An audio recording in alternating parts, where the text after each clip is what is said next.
What's good, peoples? It's Fat Tuesday up in this thing. What's good, y'all? Y'all gotta unmute. Y'all forget that every time. It's noise in my background, so that's why I'm muted. Oh, okay. Well, hey. Wagwan brethren. How y'all doing? I'm here. I'm good. It's nice out by our way today. Yeah. Man, listen. Yeah. It's a beautiful day outside today. It's so beautiful. It's like it was 70 today for the first time in a long time. Yeah. Oh no, we've been having them spikes up and down for the longest. 60, 70, 50, 40, 30, 20. Yeah, it's been real. We've been ranging from 20. Everybody's been sick. We've been ranging from about a good 15 to a good 73, 75. We go back down to 40 next week. So everybody gonna be outside this week. So the thoughts will be thoughting this weekend. And it's St. Patty's coming up too. You already know what's all the thoughts going. It's Sunday. They finna be outside like this. They finna be outside. So I ain't mad at them though. I'm gonna be inside because down here they do. You're not gonna be St. Patrick's Day. Yes, I mean they do St. Patrick's Day real big and March Madness too.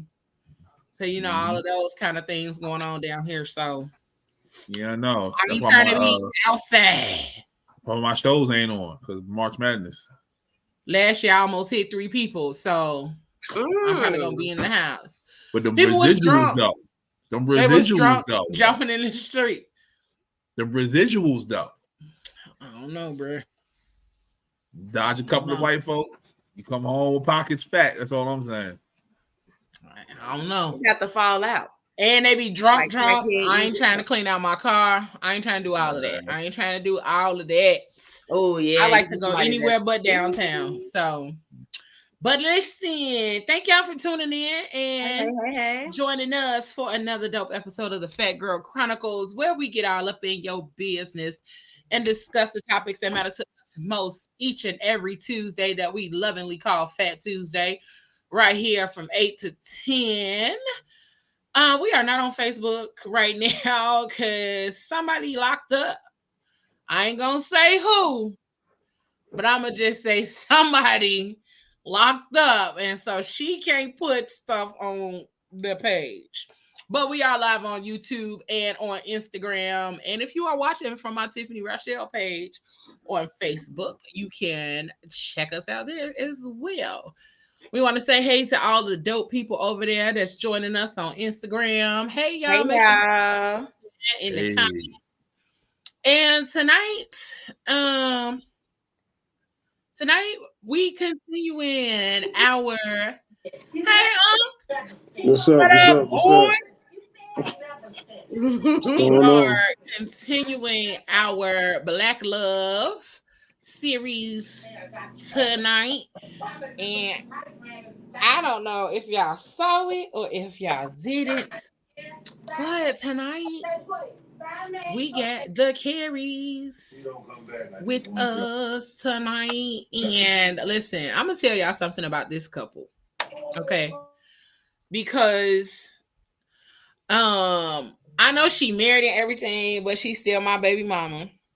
And they are a dynamic duo. They are both awesome ass DJs. And this is the first time I've ever met like a husband and wife team that does DJing. And I think that is one of the dopest things I've ever seen. They do a lot of things. And then they got a cute little story. They swear it's boring, but I'm pretty sure it's cuter and it's not boring to us, or it ain't gonna be boring to y'all. Everybody think that story boring until like they tell it to people who don't really know them, and that will be y'all. So we gonna get them in here and we gonna get this conversation rolling. We're not even gonna take too much time.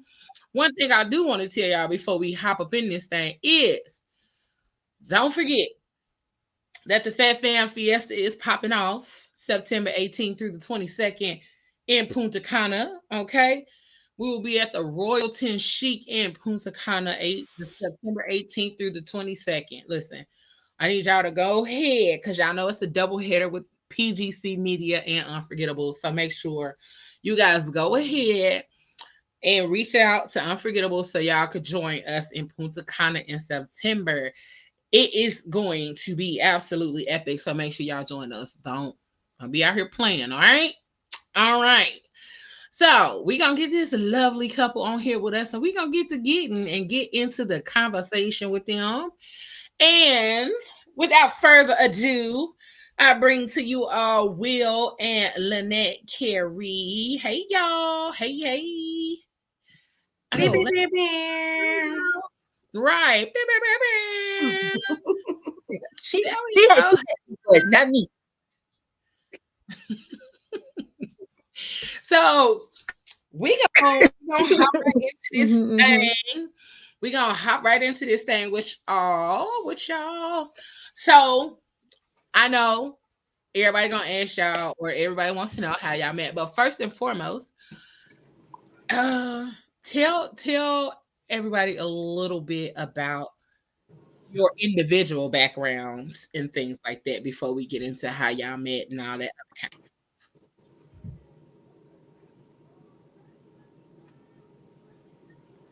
Can you hear me?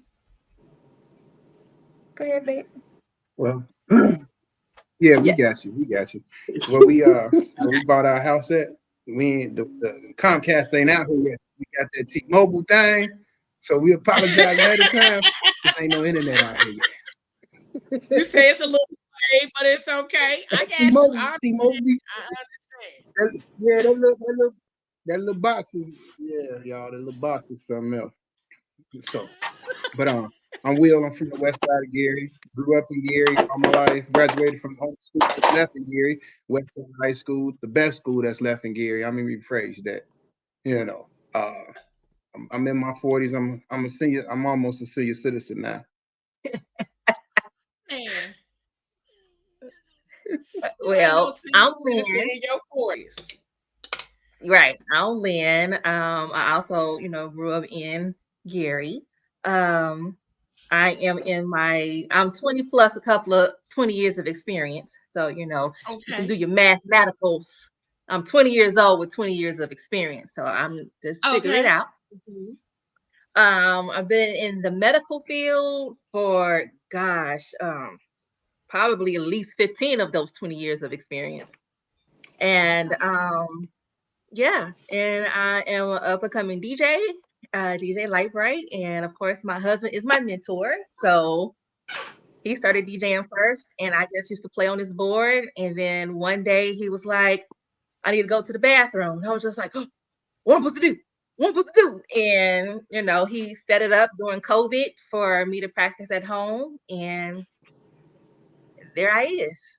And he is. Yes, I love that. Will, how long have you been DJing?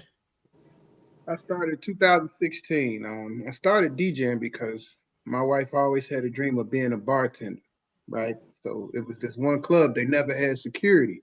So I would be at the club and from 7 p.m. for happy hour until security would come because she would be the only person in the club. And so I'm sitting there. Sometimes they would have a DJ, sometimes they wouldn't. Then when the DJ came, his music selection sucked, people ready to leave. And I'm like, you know what? I'm sitting here. I might as well make some money since I'm sitting here. Let me learn how to DJ. So I started teaching myself and found somebody who was willing to mentor me to learn how to DJ. Yep. That's what's up. And by the way, she is one of the dopest bartenders. I'm going to tell y'all. I said for one time with her and was like, okay, I know how to come back next time and be prepared to sit at the bar because she don't put it like she got a heavy hand. I'm gonna just say that she got a heavy hand. She gonna make sure the drinks are good, they right, they on point, and you gonna feel every bit of that drink when you get it. And I don't drink, baby mama. I don't drink. And she don't drink. That's the part that behooves me. Yeah, how is that possible? That's the part that behooves me because every time I've had one of her drinks, it's literally on point. It ain't too much liquor. It's not too much juice. It's on point every time. My best friend even said that because we were talking about you coming on the show today. She was like, "Is that the girl we had them drinks from?" Yes, ma'am. That's her. That we was sitting in the parking lot. Yeah, that we was sitting in the parking lot. Yeah, sitting in the parking lot tipsy. Right. Look, my husband, you know, that he would go to the bars, but I would drink. So I'd just be sitting there just watching the bartenders, and I just like the busy work of it. So, you know, when I told him I wanted to be a bartender, you know, again, mentoring, you know, showing me how to make the drinks to people that are drinkers, and then how to make the drinks for people who say, I just want something, just think of something. So, you know, that's kind of where it started off from. He likes his color. I'm a little bit of both. I'm a little bit of both. I like a nice drink, but I also be like, make me whatever you feel like making. Right. So, and that was my first mistake when I told her that. I said a lot of people can't do that. I people freeze up when you say that to them. I was like, make me whatever. And she made me like a margarita with the Corona in it, and it was strong. I got a whole video, and in the video, she's steadily pouring while I'm drinking out of the cup. I'm like, okay, I'm gonna be drunk, but it's cool. So right, I enjoyed it. That drink was real good. So, how long have you all been together prior to being married? We've been together for like 11 and a half years. We got married in 2014. So it'll be going on 10 years this June. Okay, y'all cute. So how did so tell me the story. Tell me the story. Yeah, who approached who? Make it good. Yeah, who approached who? How y'all met? Y'all gonna laugh. Y'all gonna laugh, and it's okay because I know I am one of those people that are just go ahead and tell the story. Just tell. So we met on New Year's Eve. I had went to church that night, and my cousin, she never calls me to go out, but she kept calling me. She was like, I'll even come pick you up to bring you to the bar because I know you don't want to drive. So my cousin came pick me up. We went to Pepe's y'all all know Pepe's. We went to Pepe's on 61st. No, they don't know Pepe's. I know Pepe's. They don't know Pepe's. I know you know Pepe's. They don't know Pepe's. Okay, so it's a local.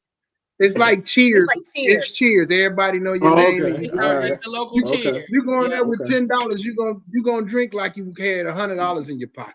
Trust me. Okay, where they located? Where they located? I mean, hey, I'm on my way right now. I'm gonna take y'all to Pepe's. I'm gonna take y'all to Pepe's for the retreat. No, I want to go there now. Down on 61st, right over there. I got $5. Yep. Going there with $5. I'm telling you, because we buy rounds of shots and we buy the whole bar. We don't care. It's Cheers, man. We gotta have a good time and go home. Okay, so I got $5 and I'm ready to go. Let's go. Get your Cadillac, you'll be fine. That's it. So I come to not the Cadillac. Look at Cadillac, how you leaning in that one? You ain't gonna make it bad. But yes. Okay, so y'all met at Pepe's. Go on. I come in the door and I'm like, I saw it, but I knew it from church. We grew up, we weren't in the same age group, but our churches always had something we did together. And I was like, you don't belong in here. I'm like, I said, what you doing here? You lost. I said, this is not your scene. This is not where you want to be. You might want to get home and get safe because this ain't the place for you. And so she only knew me from church. She didn't know the big wheel that most people know. She just knew me from church. And she was like, that's so cute. I was like, so if you need anything, let me know. And I'll make sure you get it because I know you lost and I know you don't know what you're doing. Right? Wait. Now you in the story. I'm just like, that's our first time outside of church for New Year's. So I'm like overly stimulated here. Like, oh my God, it's so much to do. she's never been anywhere but church on New Year's except for this night. And I wasn't even going to the bar. I was at home in the bed. So she was like, okay, well, everybody has been promising to get me a drink. And I'm like, what you drinking? She was like, I just want an RC Cola. I'm like, that ain't no damn drink. That's pop. I'm like, we don't. I said, do you want a drink? She's like, well, I don't drink. I just want an RC Cola. I just want an RC Cola. I was like, all right, I had a bartender. Yeah, I was like, I had a bartender bring it over to you in a minute. Bro, 3. I had 3. And so she was like, yeah, everybody else has told me that too. So within about 6-7 minutes, here comes the bartender bringing her Cokes. And she was like, how did you do that? And remember, this is back in the day when Pepe's was jumping. It was a club. So it was wall to wall on New Year's. So for him to come in 6 minutes later, I got 3 RC Colas. And I told her, I said, just take one with ice, 2 with no ice, because listen, it's pop. I'm trying to drink. She fell in love because you came in there and moved the crowd so she could get her RC Colas. I'm like, and not did he get one, he got 3 of them. He got 3. 1 with ice, 2 just regular, so she could drink her pop all night and not be worried. I'm over there drinking my tequila. So I'm, I'm saying, I'm not coming back this way to get you RC Cola and tequila. Okay. All right. Yes, sir. Yes, sir. So that's how we met, like at Pepe's over RC Cola. That ain't the cutest shit. That's super cute. That's super cute. Because Pepe's back in the day, used to crack. Actually, Pablo, you do know about Pepe's from my especially heinous story. That's where Okay. that's where the crime scene, part 2 of that crime scene took place. That's where you met the friend at. Nah, that's where me and my homeboy was at when the drinking took place. Because Pepe's, you can order, if you go there all the time and you a good tipper, they gonna move some things around for you up in Pepe's. So Pepe's, you order a shot, you a good tipper, they gonna give you a triple. You know what I'm saying? And so nice. Yeah, you know they don't Pepe's, use you just didn't know. They don't measure. They don't measure. Okay, can I get the address to Pepe's? Says y'all wasting time. I'll text it to you directly. Avenue. 101 West 61st Avenue. Yeah, look, you see, that's how you know somebody that always go there. That's a regular. That's a regular. That's a regular right there. I'm out there. But Pepe's used to be that spot. You go to karaoke on Wednesdays. You go there on Friday nights. You go there on Saturdays. Like, it used to be lit all week. There was not a time you couldn't go to Pepe's and it would not be lit because that's where everybody go. It's still like that. It just ain't as many people. It's still, yeah. I think when did I go? I think I went either right when they cleared up the COVID or right before the COVID. One or the other. But it was still cracking in. They're saying, Leo, go ahead and get back outside. Leo. I'm an auntie now. It's so funny how people talk about stuff like that. It was good right before the COVID. Because COVID changed everything. So COVID changed everything. You saw Bella Noche's. Bella Noche's was lit before the COVID. Yeah. You don't want to say that. Bella Noche too. Because a lot of people became entrepreneurs and actually tapped into their hustle spirit and hustle thought process. A lot of people became crooks. Make it, a lot of people became crooks. I mean, COVID changed for DJing for me. Like, I was just going to be in the house, and then nope, it spiraled on out. You found a COVID definitely helped the DJing community a lot. Y'all got us through COVID. Like, when we did something, good gracious. So thank y'all. Especially a good DJ too. A good DJ. Like, if you had a good DJ who knew how to control, how you control the internet. Mm-hmm. Like, you control the flow of the internet. Like, you had a crowd. Like, I was right. Regularly. Yeah, like regularly. It was. You had your local DJs doing it. Then you had DJ Cassidy. Jazzy Jeff. Like, they were coming online and just running it. So. Yeah, y'all really stepped up, y'all, man, because we needed y'all for real. Mm-hmm. Like so I never. My next question. Still break the rules. House parties. Mm-hmm. Oh yeah. People still inviting folks over, get turning up. That was we. Oh yeah, I DJ'd a few unsolicited parties. Not you voluntarily DJ. Yep, I'm in there. I'm in this thing. People was doing virtual house parties. Virtual house parties. Those things, I think, was a thing. Yeah, we had a couple. Yeah, they still doing them on YouTube too. Are they? That's great. Yeah. That's dope. Yeah. So my next question. So I know you guys have Little Nugget, and that's a new venture for you guys because he is 1, right? Okay, so tell me, how does having the little one now like play a part in your dynamic, and how has parenting impacted your marriage dynamics? How has that worked out for you all?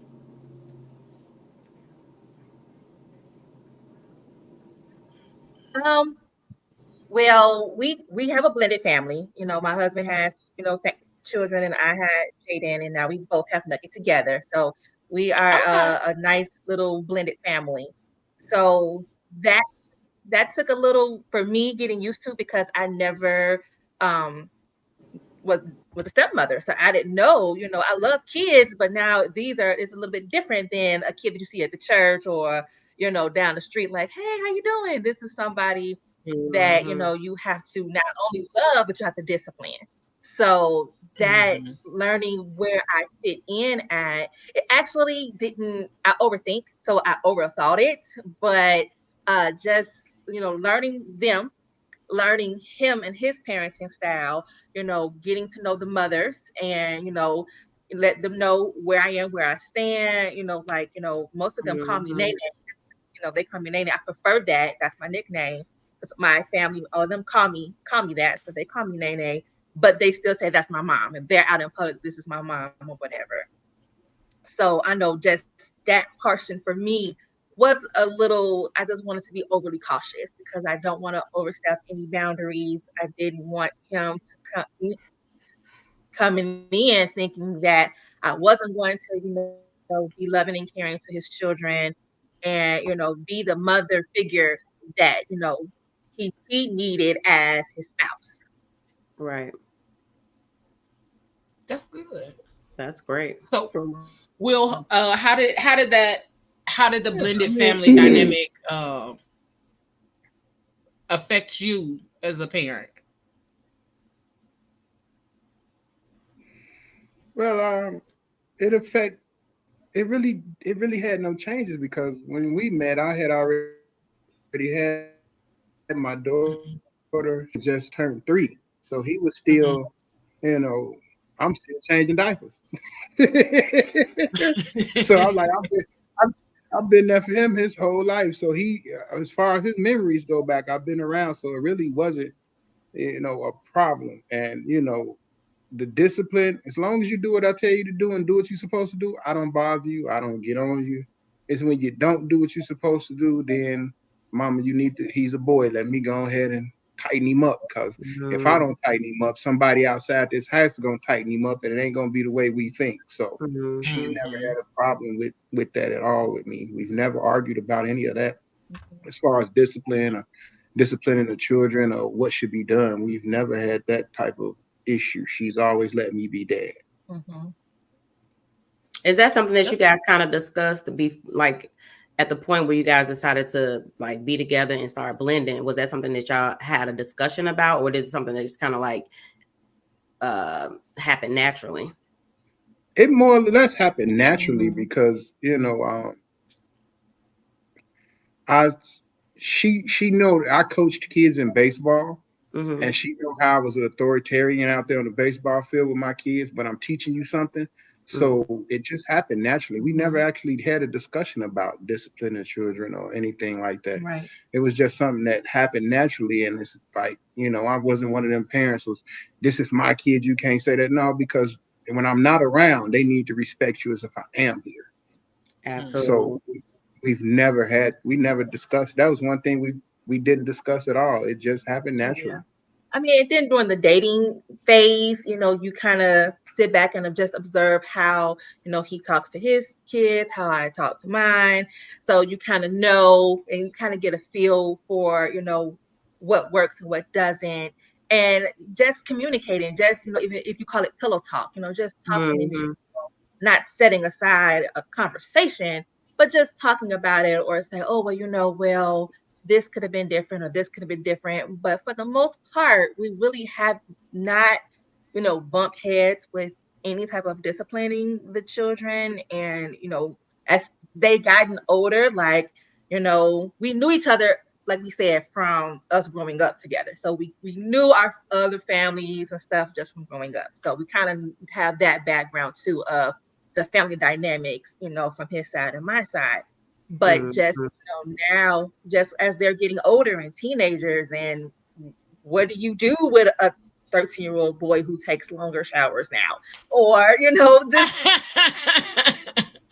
did we just talk about that last week? We just talked about that last week. So a couple last week, they had boys. They got all boys. Yeah. All boys. Yeah, we got all boys, and then we have our daughter. So, but actually living with us is the boys. So it was just questions that I'd be like, okay, now what do we do? Or how do I say it? They want to talk to girls. And I came from a family full of girls. So my thought process would probably be different than his family, who is full of boys. Mm-hmm. So, I like to see how we can, come together, just through regular conversation, or just me asking questions or overthinking. Overthink a lot. And I think sometimes overthinking is good, just depending on the situation, because it kind of helps you to figure out what works for you, what doesn't work for you. And sometimes overthinking helps you to be a little cautious, so you don't. Yeah. Overthinkers could never be criminals. He says this all the time. Overthinkers could never be criminals or do anything wrong, ever. Absolutely. You're right. Because that's why I've never done it. That's exactly why I never did nothing.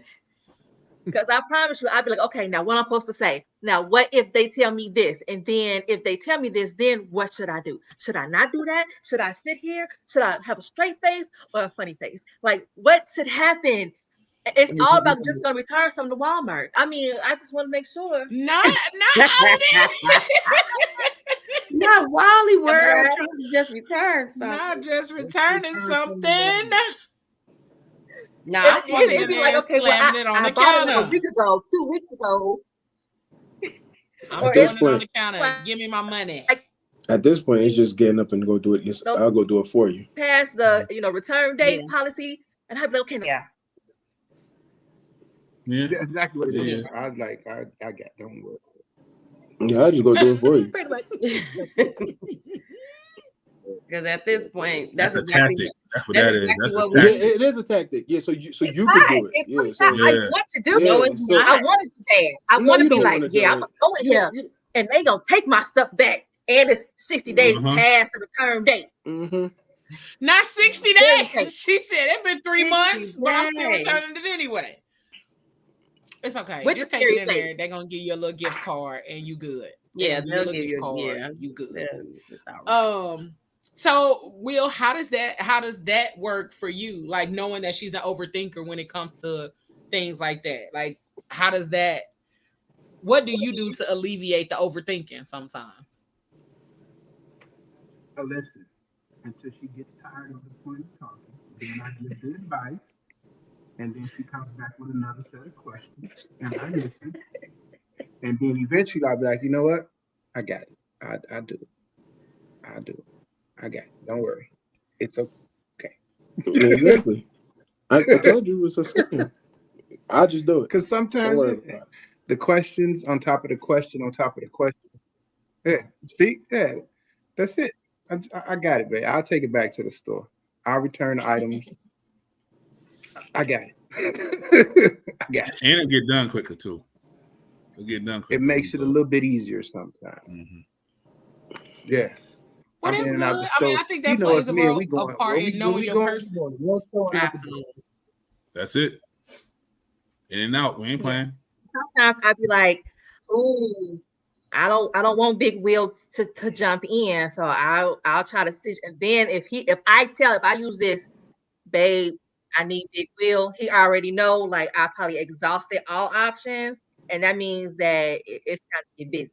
The funniest thing is everything she tries to fix by her overthinking, she ends up coming to me anyway. We could have just did that in the first place and we'd have been done with it.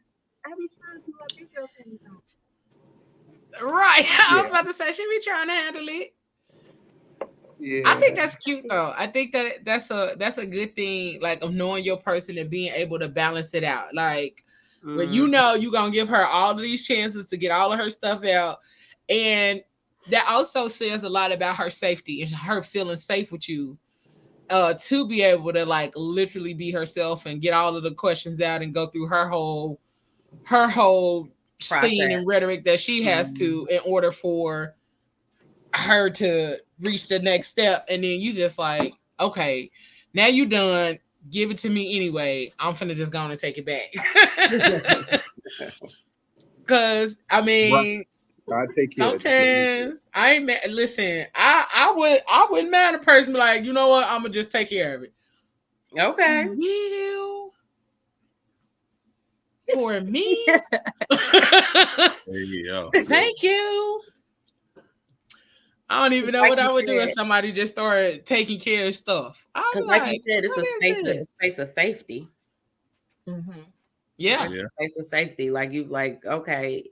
Because most of the time, I'm not going to say, I don't know how about all the women, but I know a lot of women that I know, they have a tendency to want to do it themselves. They want to, they have been conditioned that they've been doing everything on their own for so long that when somebody does try to come in and do it, nah, I get it. No, it's a safe thing for you to be like, oh, okay, thank you. Bro, I literally want to turn my brain off all the way. Like, I don't want to think no more. I don't want to think. Turn it off. What? My brain off. Let people do stuff for you, huh? Yeah, it's very non-Aquarius. Turn my brain off so I can go ahead and let somebody else do it. You about to get. You want to go to the store too?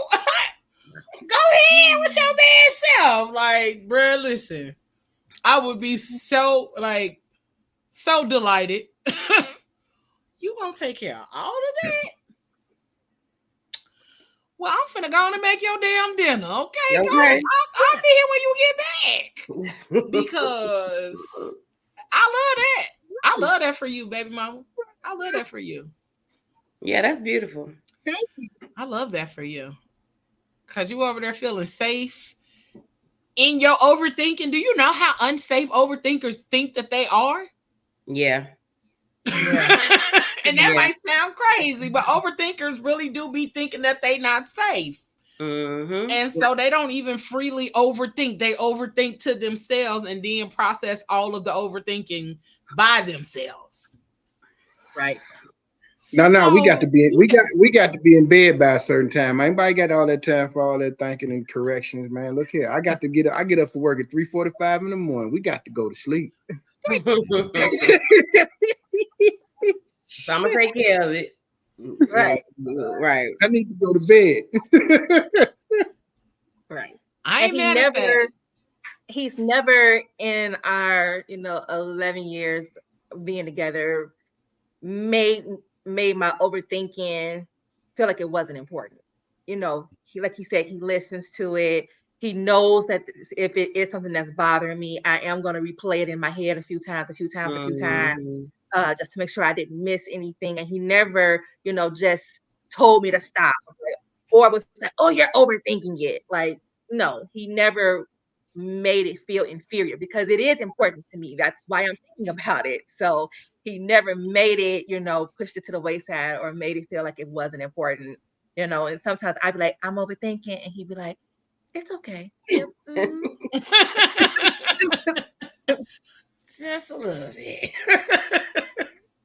I feel you. That's awesome. I typically overthink in silence.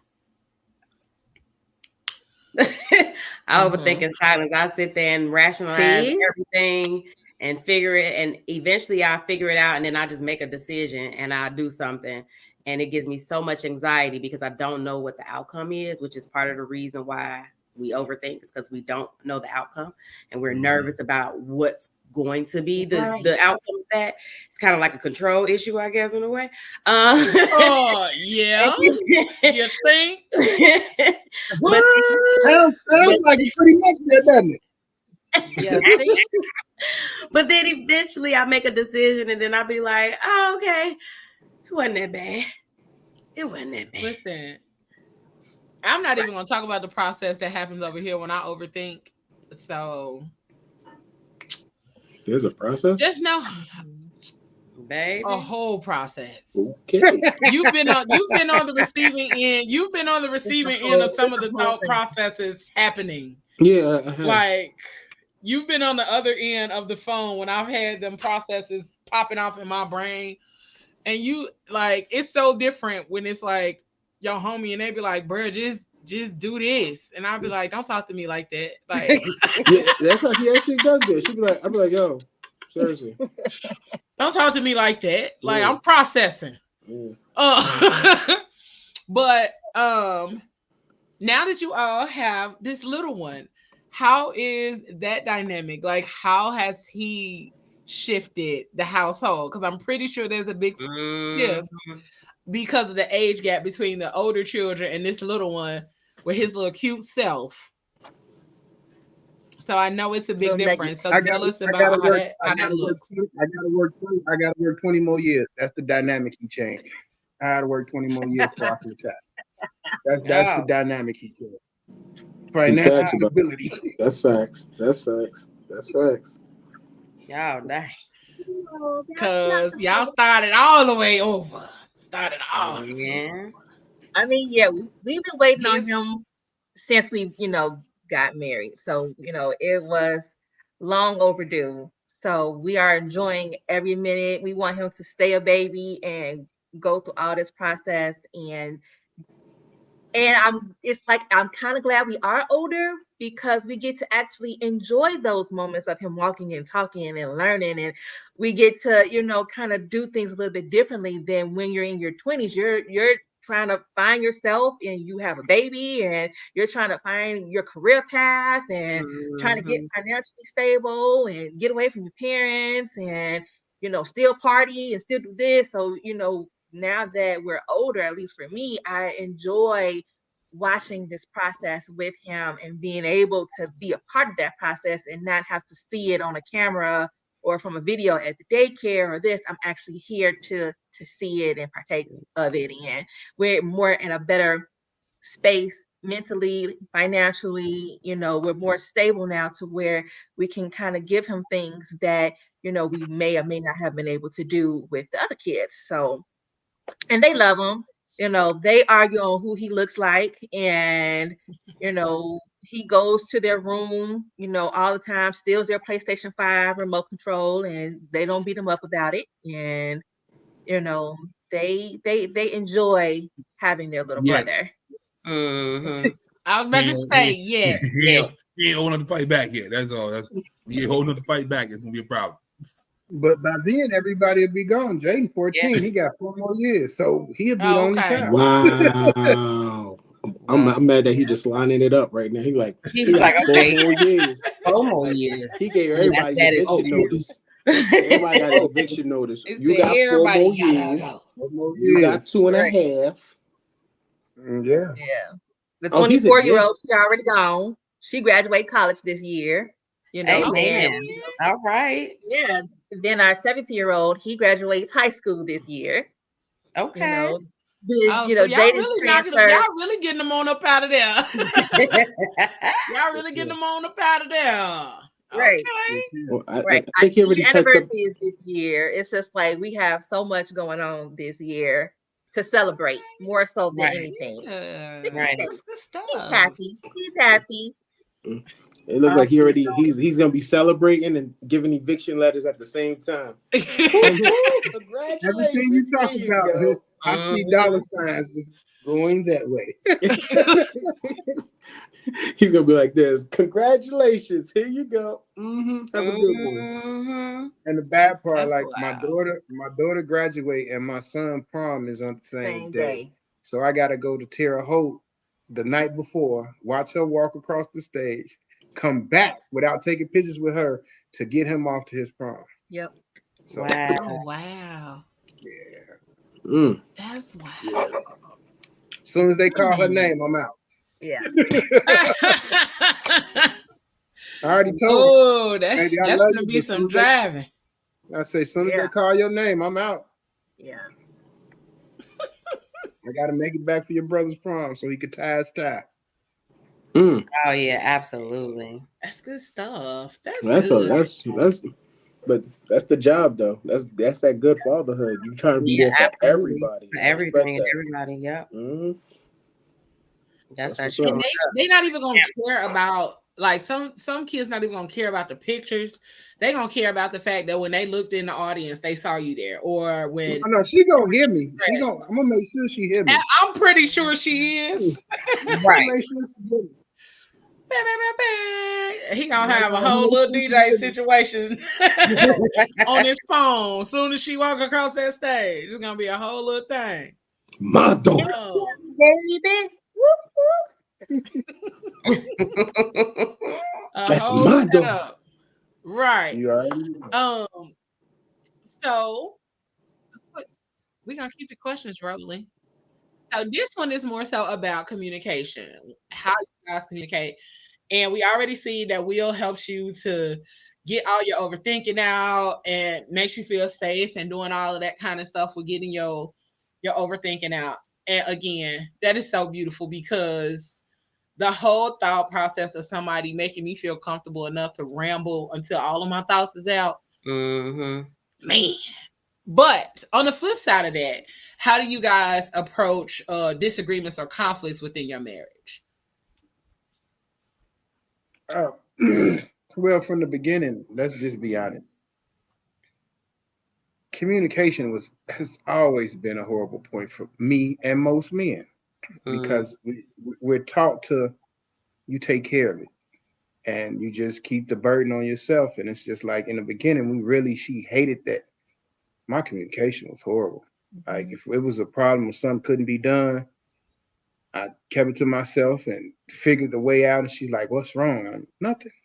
You don't have to worry. So, but now my communication has gotten better. Like, the biggest thing in a marriage to discuss is bills. And the bad part about bills is, if the money ain't there, I feel like, what are we talking about it for? It can't get paid. It don't matter what we talking about it for. It ain't there to get paid. So why should I get depressed and upset about something I can't do nothing about anyway? The money ain't there. That one to get paid next time. Right. I had to learn for her peace of mind. We had to discuss it anyway and just be like, look, it ain't there. This one gonna be late. This one gonna be late. Sorry, it is what it is. This one gonna be late. Yes, Lord. Yes, Lord. I didn't know that was a problem for him. Was like money and just communicating, and I didn't want him to feel like I was trying to be like a mother hen and trying to be like point A, point B, but as an overthinker, and then just coming from a hurtful place before I met him, I was still very guarded and didn't want to get hurt again. So it took us a while to kind of learn each other. Was the biggest thing. Learn, who Will is, and when Will is quiet, when Will is talking, what is Will, and then he had to learn what was Lynn. And once we kind of learned that, and it's still a developing thing. It never changes, because different situations can bring out a different conflict in the relationship that you have to figure out how are you going to discuss it. And one thing that I'm a non-confrontational person. I don't like confrontation. So to bring up an issue, again, the overthinking kicks in, Mm-hmm. and you know, telling him, "Oh, it's okay. Oh, it's okay." After that third time of him asking me what's wrong, and I say, "Okay," I gotta bring it up now, or forever hold your peace. Yeah. Yeah. He said, "You got 3. I'm gonna ask you 3 times." Right. Now, what we have learned is that if I'm not ready to talk about it, or he's not ready to talk about it, we'll just say, "It is something bothering me. I'm just not ready to talk about it right now." Mm-hmm. And we'll give that space. And you know, I don't bring it back up 20. Well, are you ready to talk about it now? Like we don't do that. And you know, eventually it will come out. So we had to learn that. I think that's what's up. You touched on quite a few different things as far as like communication wise. First of all, Will, congratulations on growing in your communication, because some people will just be stubborn and they be like, "I ain't even finna learn, bro." Like, you finna take. Don't put your hood on. Take your hood off, Pablo. Don't put that hood on. Show your face, sir. I'm just gonna be who I am, and this what you gotta accept, and this what you gotta take. And so, that is how some people are, and especially for men, like you said, you guys are fixers. So a lot of y'all don't even care to communicate nothing. I fixed it, but that wasn't the point. That wasn't the point. I wanted to talk through this because I wanted to be included on the conversation, or what was the next steps of this, because you wasn't the only one stressing about it. I was too. Yeah. But if we fixed it, what's the point of stressing? See, but that's what we think as men is like, okay, well, if I don't tell you or I keep it from you, how you gonna stress? So what y'all have to understand is this is how we think, because if I keep you out of it, you have nothing to worry about. Let me do the worrying. However, let me put this book bag on. You sit in the book bag, and I'm gonna take you out the book bag once we get over this line that I need to cross for us. That's how we think. That's how we think. Stress what you don't see. Exactly. You can't I stress what I don't see. No, you can't. I got control issues. No, and that's your that's your problem. No, and so now it's our problem, babe. No. See, you're making your personal problem. You see, I see the problem. Now it's our problem, babe. No, if I see the problem, I fix it. You can't stress over it. You can't even. It didn't even happen. So why are you stressing? But it did. But one thing you gotta break down. Sorry, like I said, we both grew up in church, so we are one. So I'm spiritually tied to you, just not legally. So there are things that you're still going to try to hide from me that are still going to be revealed to me, whether you tell me or not. That is facts. I believe that. You are my priest. You are my covering. That's who you are. But I am the person who maintains everything else underneath you. So we have to work as one. We have to communicate as one. Certain things that I know he's going to fix is just a respect to tell me this is the situation. It's not thank you, Lynn. Together. I am gonna let him fix it, because I'm gonna overthink and then I'm gonna be in the corner crying somewhere. I am gonna let him fix, because he's my master, he's my priest, he's my covering, he's my head. He's to protect. So I understand that protection part of you don't want to tell me, but it's still, I feel the struggle that you feel. I feel that we're up at night worrying about it. You can't go to sleep because I'm trying to cover underneath you, and you can't even get in that groove with me because you're so stressed out. Yeah. It's beating up on your chest, sir. What is wrong? I like everything you just said, and I dig that. And this ain't about me. Okay? That is this ain't gonna be about me today. Exactly. It is biblical, and that's the way it should be. But in all reality, women just want like I have to say, and I'm not gonna say all women. I'm not gonna even generalize it. But at the end of the day, you guys just want the problem to be solved. We do. We want the problem to be solved, but that's not the point. So say for instance, something happens down the line, right? and it's something where you're incapable of doing because for whatever reason, maybe you are paralyzed, maybe you're just not there at that moment or whatever. I'm just saying, because you have to think about certain things happen. If you don't tell me what you did to fix this and this problem occurs again, how am I going to be able to help? If it happens again, that didn't fix it. Well, it doesn't. You don't know what that may be, because stuff can happen in different type of ways. I can stun my toe 7 different times in 7 different ways. So it's like getting into this conversation with these. You're never gonna win the battle. It's not a battle. No, but it's not even a battle. It's about having an understanding. Yeah, it's not a battle. It's about having an understanding. I understand, like, but my thing, like, I get it. Like, I believe everything that Lynette said. Like, for real, I dig that. And a relationship like that is very powerful. When you find your person and y'all connect like that, and especially if the person you guys are into each other like that, is very moving. But me myself, like, I just figure out what's the problem. Like I said, I'm pretty sure Will just looks at, like he says, he worked, like, you're an overthinker. So his job is to basically like this. He makes you feel better just by listening to you. And that's what we do. That's the problem. I'm just gonna listen. If that's how I know, that's how I'll help you. That's the only thing I'm gonna do is just listen.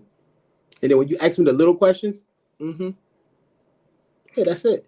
But I just believe in just solving the problem and just moving on from there.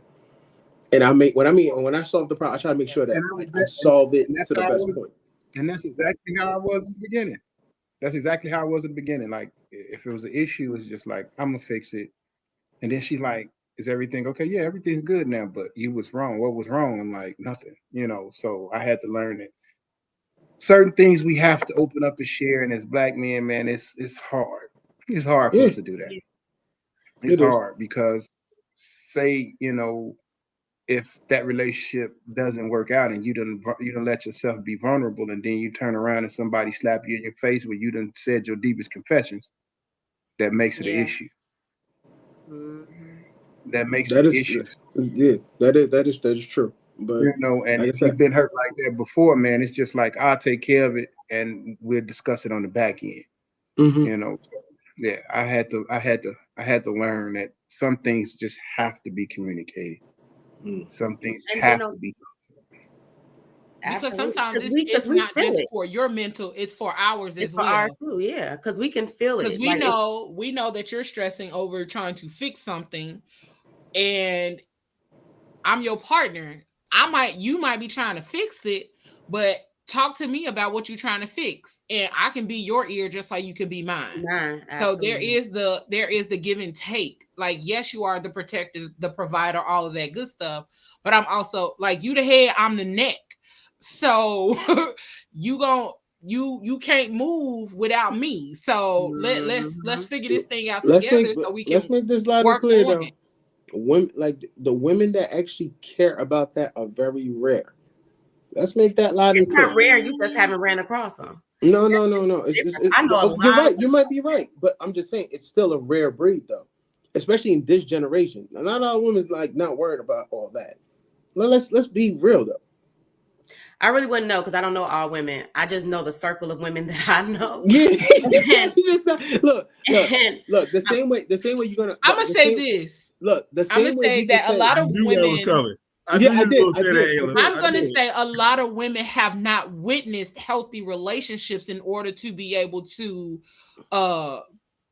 translate that across relationships. Exactly. And then sometimes some people won't ever witness a healthy relationship, so they think the stuff that they see on TV in regards to love and hip hop and all that other kind of stuff. How they think that's healthy, I don't really know. But that's they're exposed to. But so, also, and seeing different things and having the exposure to people who have healthy relationships, not perfect ones, healthy ones. And that's the difference too.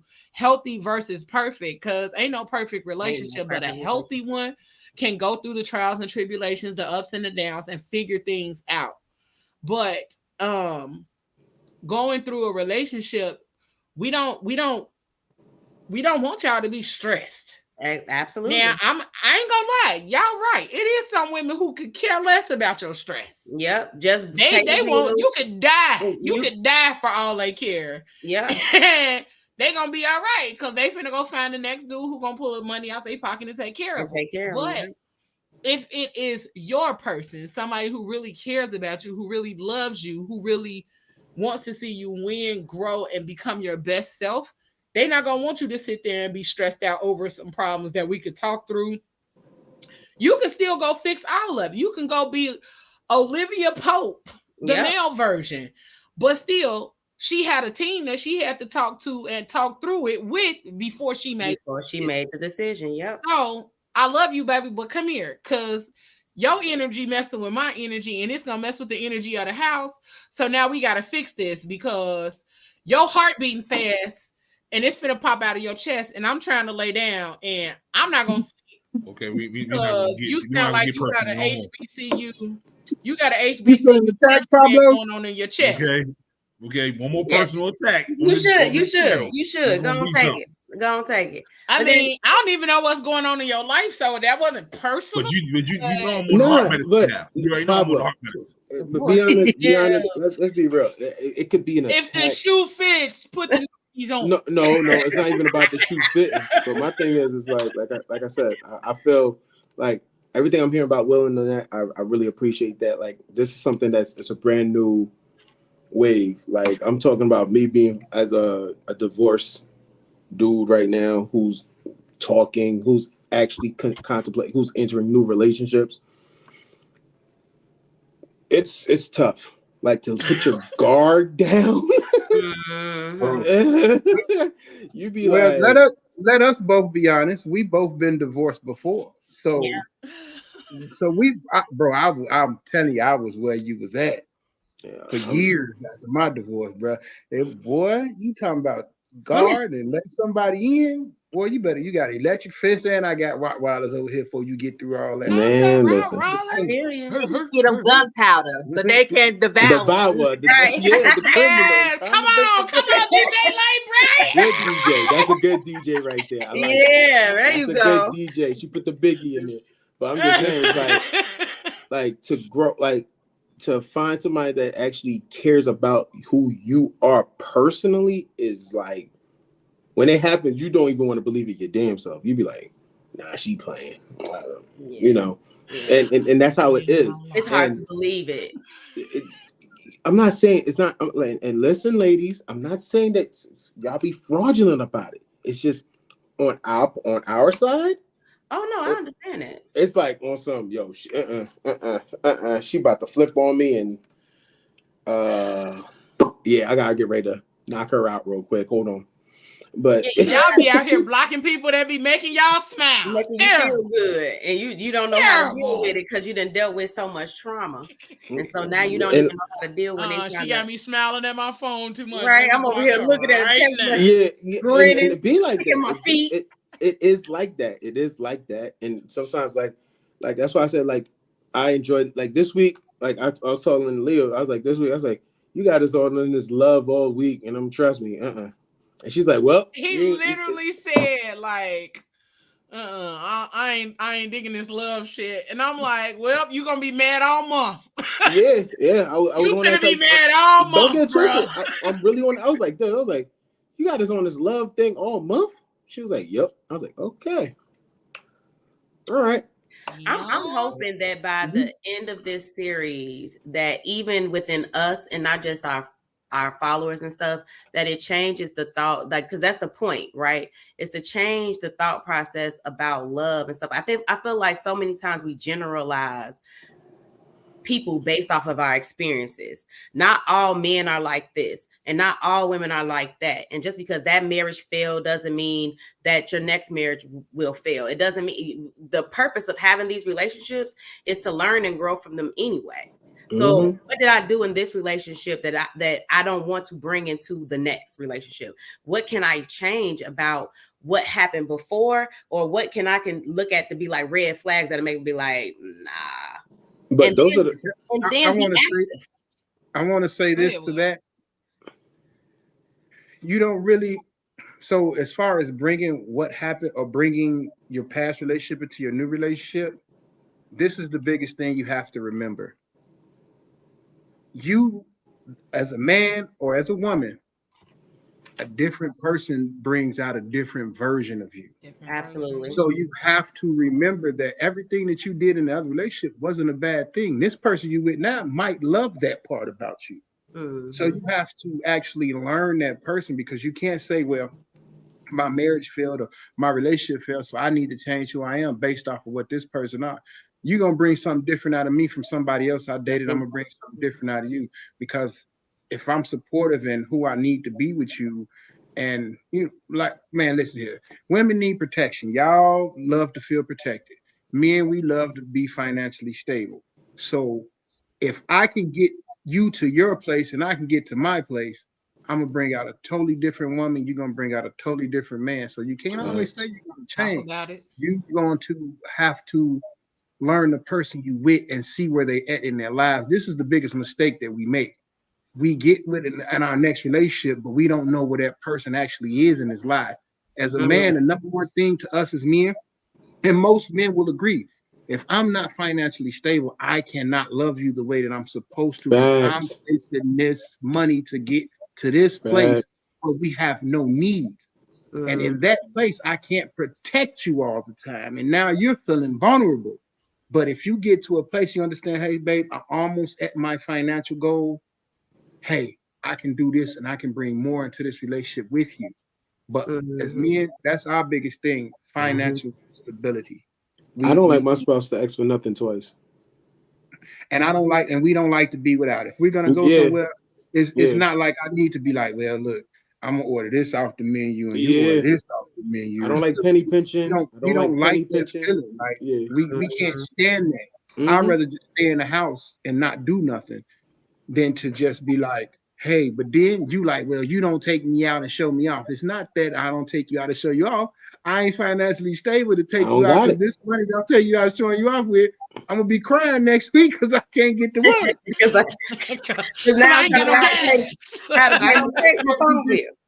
I don't want to tell you this in the beginning, because I don't want you to be thrown off and thinking like, oh, he just another dude that out here ain't doing nothing. It's just I'm not at that financial point that I can do everything and take you everywhere and show you off and do this and that. We can have a date night here, and yes, I'll save up for date night. And if you can't respect that, then you're not really understanding and trying to understand me as a man, and I'm not trying to understand you as a woman, because everything ain't always there at your fingertips, man. It's everything ain't black and white. It's work. And as men, we're not gonna sit here and tell y'all we ain't got it, because that's not how we were raised. That's not how we was built.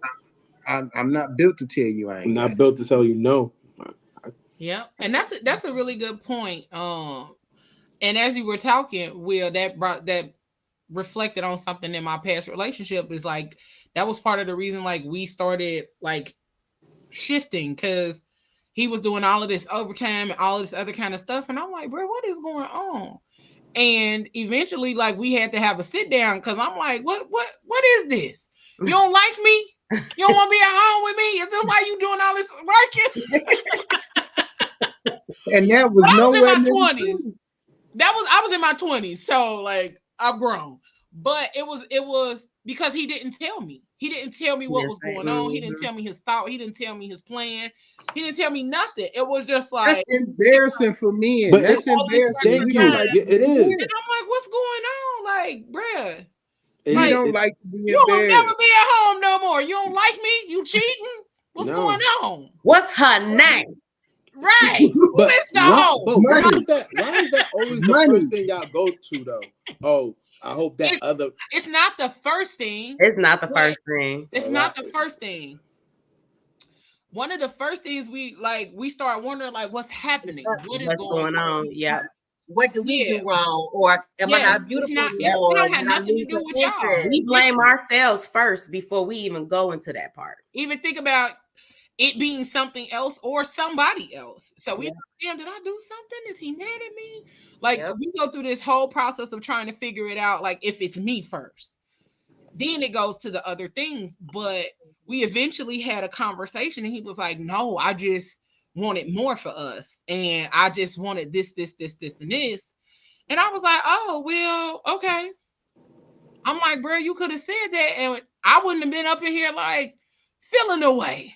I'm like, you got me up in here feeling away. You don't come home. Then you come home like home. thieves in the night. Okay, like I'm coming home, you leaving.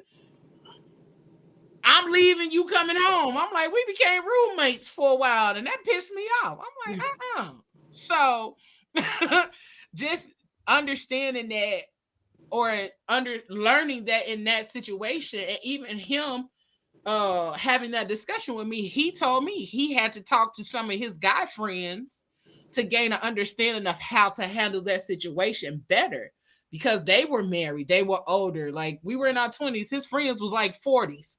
That's what happens when you work with older people. So they were able to give him some advice and tell him how to navigate that. And so I'm glad, Will, that you broke it down in that way, because some people do need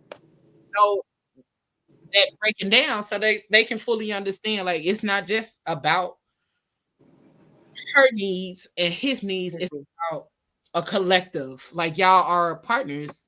And I love the fact that you said we got to be protected, and we feeling vulnerable if you can't protect us. And I love that. So yeah, that's literally what it is. A lot of times they ain't got shit to do about nobody else, bro. Why you not talking to me? To me, I don't care about nobody else. I don't care about who else. Why you not talking to me? And in that type of protection, like what he said, to piggyback off of what you just said, that's a different level of love. Because some guys can be like, man, I ain't trying to spend no money on this heifer. I ain't trying to, you know what I'm saying? I'm just trying to get my money up just so I could be out here, go to the club and spend it with my niggas and hang out and do da. But to say that I am not financially where I want to be, so then I can make sure that she feels protected and that she has everything that she needs. That's a different, that's a spiritual, what we call it, agape love. That's a love right there. Because I'm not okay. And the way that I feel like I need to be okay, I cannot do these things that I want to do for you. And half the time we don't, as women, we don't know that these are the things that you guys are thinking about when it comes to us. You know what I'm saying? We don't know that you're thinking like, I want to take care of you. I want to do this for you. I want to do these things for you. Oftentimes, depending on the woman, if we hearing all this stuff, but it's not any action being happened behind it, or you're saying all these things you want to do, but then you're not financially able to do it. Now we're looking at you like you full of shit, basically. Exactly. You know what I mean? You know what I mean? And that's just coming from like Leo said, she was in her 20s. She trying to figure out what the hell is going on, because we can't at a certain time, at a certain age, or just a certain way that we are mentally, we can't process that, especially if we haven't seen it. From my therapist, we was together my whole 20s, all of my 20s. Like, so from my therapist point of view, he told me that was a form of my love language. To protect, that was my way of protecting whatever it was. So it was a love language type of barrier, like to make sure that, you know, everything was straight. Like I said, and like, I'm pretty sure us as men, the moment she'd be like, oh my God, I want to get my nails done. Cash app. Yep. That's it. Yep. Like I said, it's a problem. All I want to be able to do is solve a solution. Oh, my car needs fixed. Cool. Pick up the car, take it to the shop, done. Like like women, like, and the funny thing about it, all you guys are doing is just venting, and we're hearing it and we're taking it in as, all right, this is what we need to do. It's on our to-do list for us. Yeah. So you also got to know when you know you can't do it. Facts. Like, because a lot of people they will be the protector and protect everybody else except for themselves. So you have to know when you can't do it. So, I need my nails done. And can't do it. Sometimes it ain't meant for you to do. Sometimes we just literally just talking. Yeah, but like I said, you're right. But that's what I said. It's also a problem within ourselves as well, because we're thinking that you guys are just complaining and it's a problem. And in all reality, You guys are venting. Not complaining. No, but it's the truth. It's like the weirdest communication messed up barrier ever. So you're like, I want to get my nails done. I'm like, okay. Cash App, go get that done. But like you said, Pablo, sometimes like, people like, damn. And now you don't got no lunch. Yeah, exactly. Nice. So, well, my nails cute. Like, see? Thank you, babe. See? Thank you, Big Papa. You know, but it just be. Now like, you up here with your stomach growling. Right. Oh, but like I said, I understand that. Like, it's just the communication. Nazi at work. I'm the one stealing everybody lunch because I'm exactly. Look, I'm about to give y'all a hack. I'm about to give y'all a whole little hack. If you've seen that she's done her own nails before, go to the beauty supply store, or you can go to the Dollar Tree. They got all them little press-on nails for $5, $10, $2, and give her a whole little thing. You said you want your nails done. Here's a variety, baby. I got you, because I ain't got the money to make. Amazon. Or go on Amazon. Amazon gift card. Exactly. I would be so excited if somebody sent me an Amazon gift card. Thank you, babe. I go here and buy my nails. Okay, that part. But that's what I had on anyway. I didn't really want to go. I wanted to do my nails. I didn't want to go get them done. I wanted to do them. It's a difference. But what was Moses saying? I'm gonna jump on the back of that real quick. When you guys vent to us, that clicks action in our mind. It ain't you venting. You think you just telling me a story. While you're running this down to me, I done figured out 17 different ways to solve each one of them, so you don't have that stress, and you just venting. But when you vent, we immediately go into action mode. Exactly. Real men. Let me rephrase that. Real men who care immediately go into action mode, because that's something that's preventing you from being, as they say nowadays, in your feminine energy. So we try to keep you there instead of you. Got to put the pants on and go out there and cut the grass. You know what I'm saying? So definitely tired of being a thug. No, you're not. I don't think that could ever happen. I don't think that could ever happen.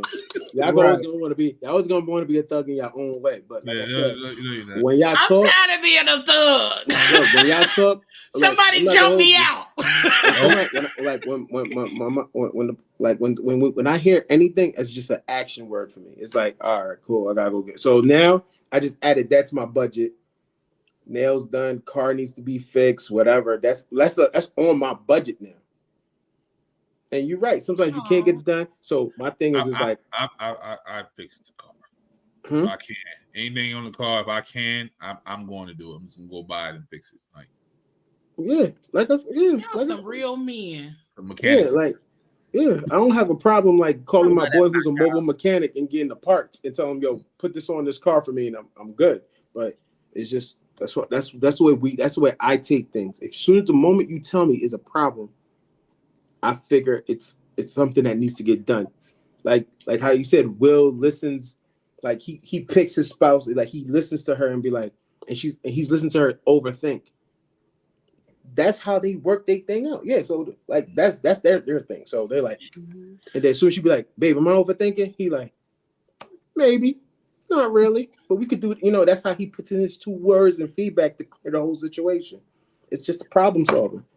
My thing is, the moment you tell me, damn, this is due. Now I'm just like, all right, cool. Well, Moses, I need a new studio.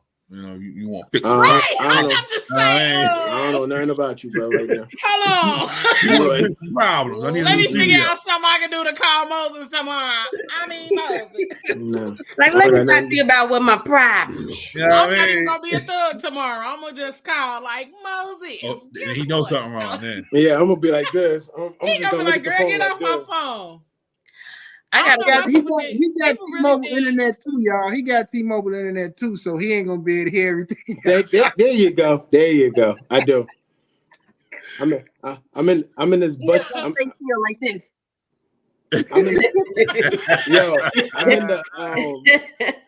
I'm in this hotel with the rundown like, you internet. Hear me? Huh? I said, I feel like you hear me.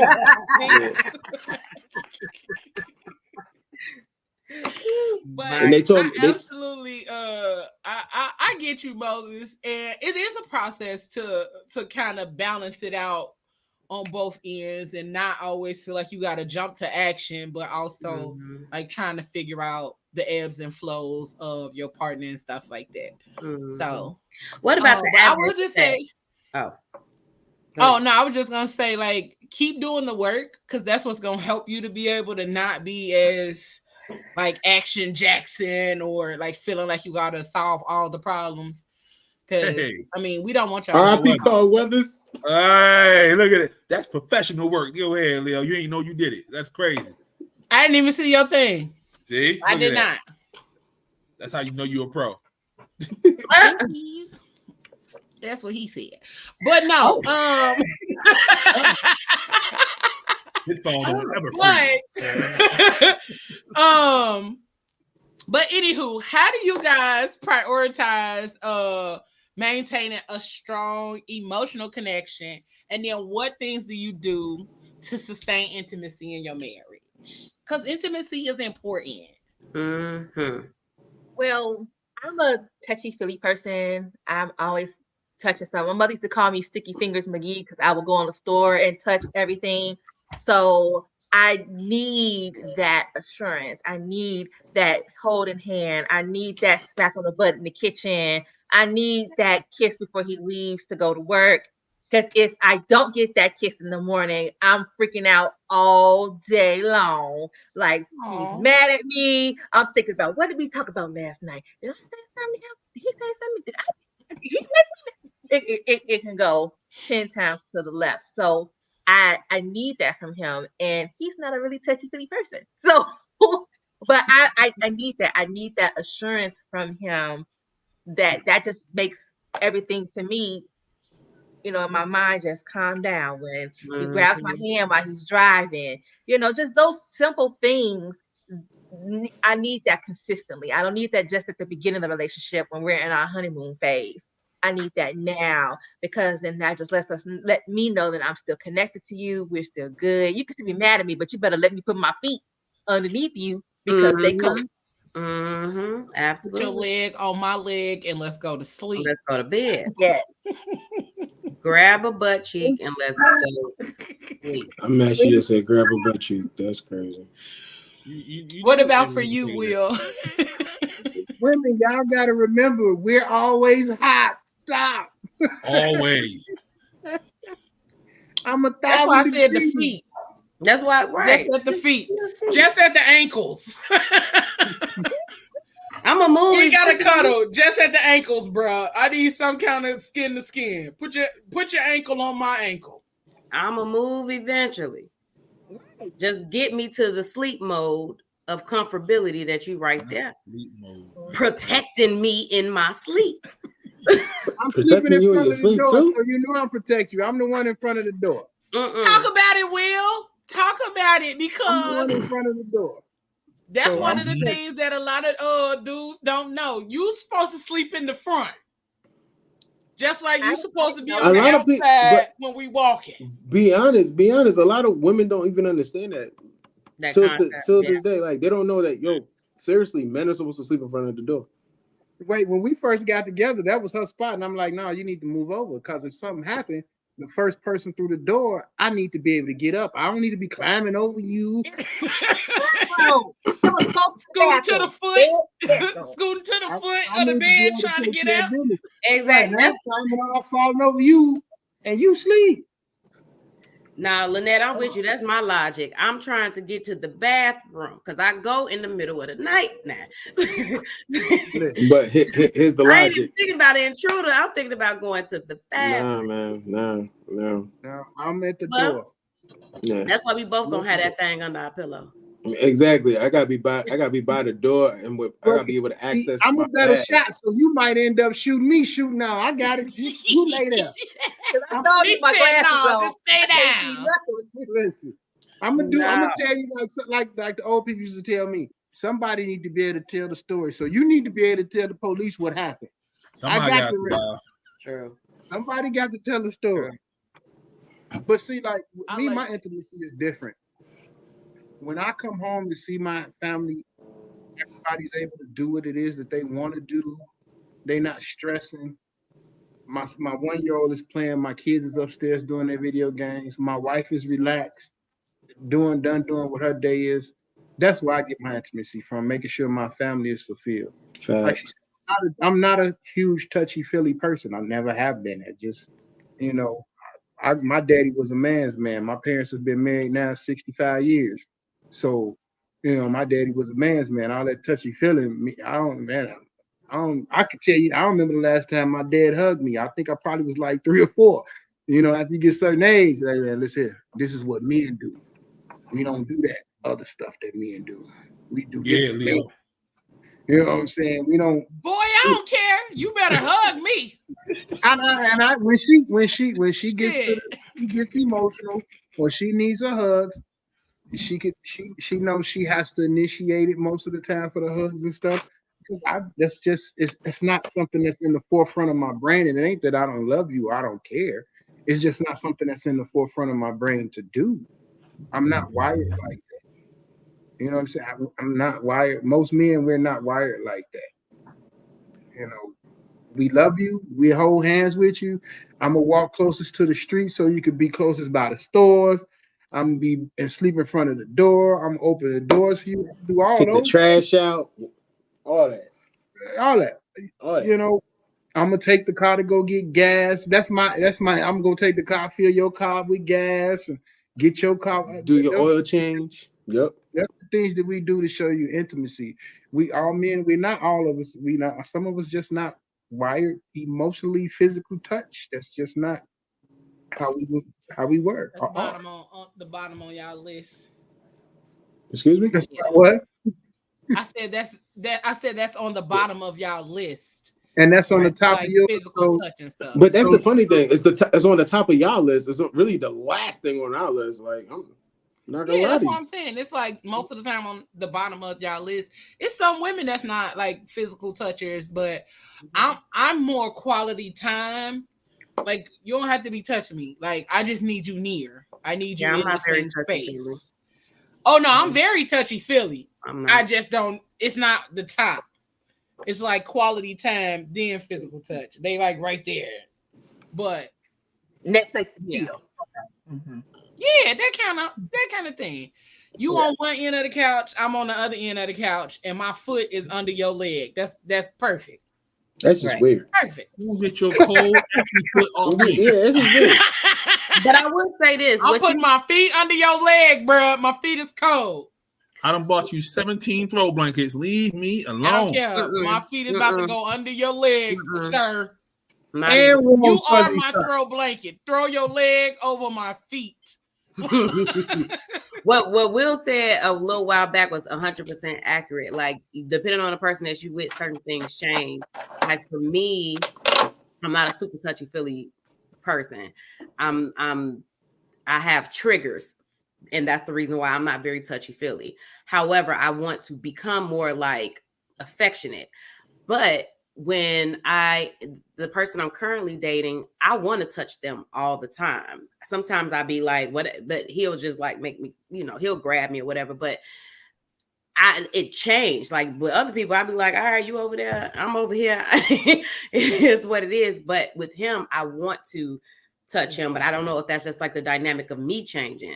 And that's something like my love language is slowly shifting from where it was before, because quality time and acts of service was always top for me.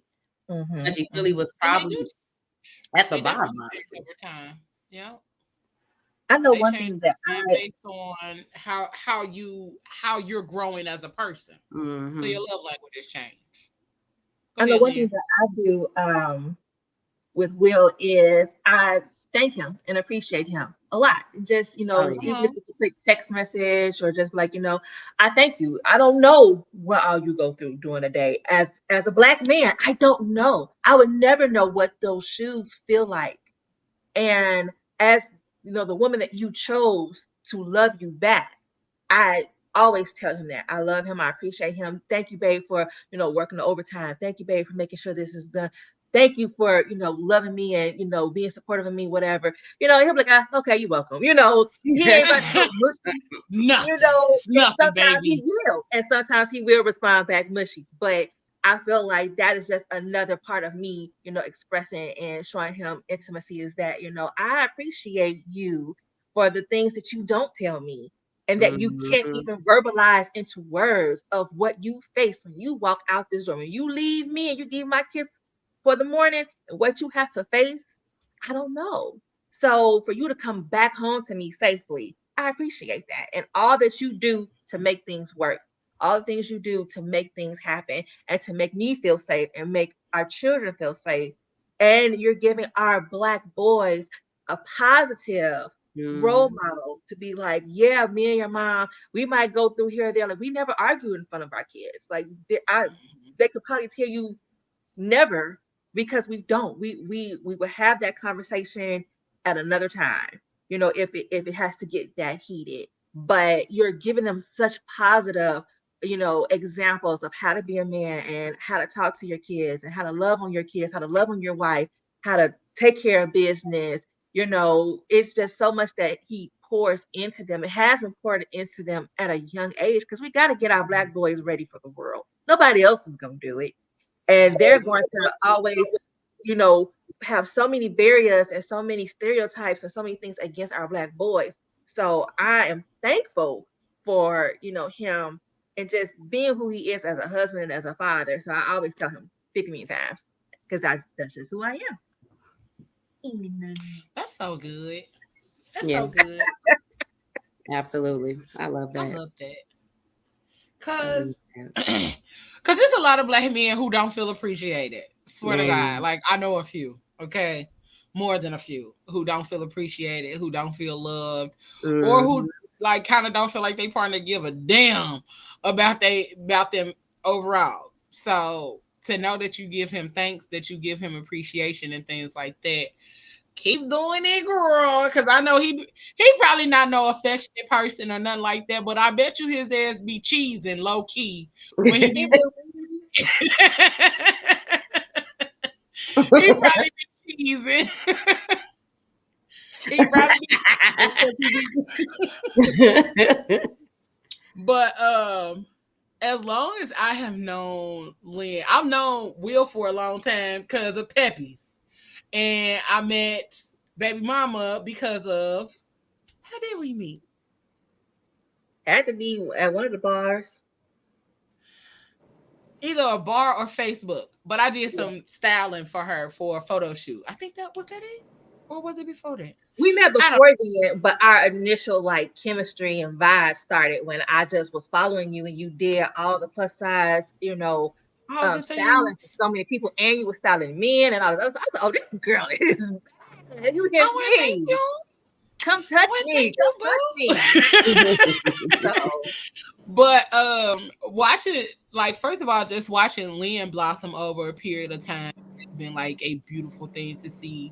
And then even just watching like the both of you all like do your thing and be out here and DJing and all that kind of stuff, like it's been a beautiful process to see. And that was the whole reason for like the Black Love series, is because, just in case y'all didn't know what the Black Love series was based on or what it was about, the Black Love series was literally to give highlight to Black couples, Black married couples, because despite what the world tries to tell you or social media will try to tell you that Black couples or Black people ain't getting married as much. Yes, they are. They are getting married and staying married.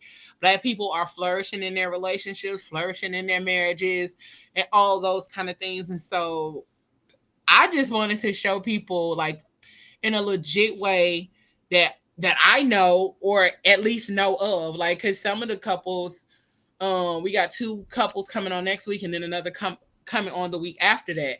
And the last couple I just met, but I started going through their stuff, looking on their pages, learning stuff about them, and, just paying attention to everybody as a whole. Every single couple that we're going to have on this show has a different story, has a different way that they met. And when you see them, it still equates to love. And so whatever love looks like for you, whatever your person looks like, however y'all choose to love each other, be with each other, care for each other, be intimate with each other, do that. Stop trying to live up to a standard that social media has, or trying to live up to some unrealistic expectation of what love looks like. Because last week, their story was different. They've been together since they were like 16 and 18.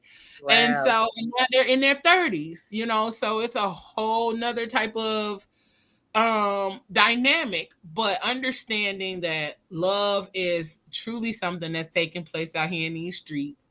Because I don't know why people refuse to show Black love, or Black couples, or Black people happily married, or Black fathers actually fathering. Oh, you know why.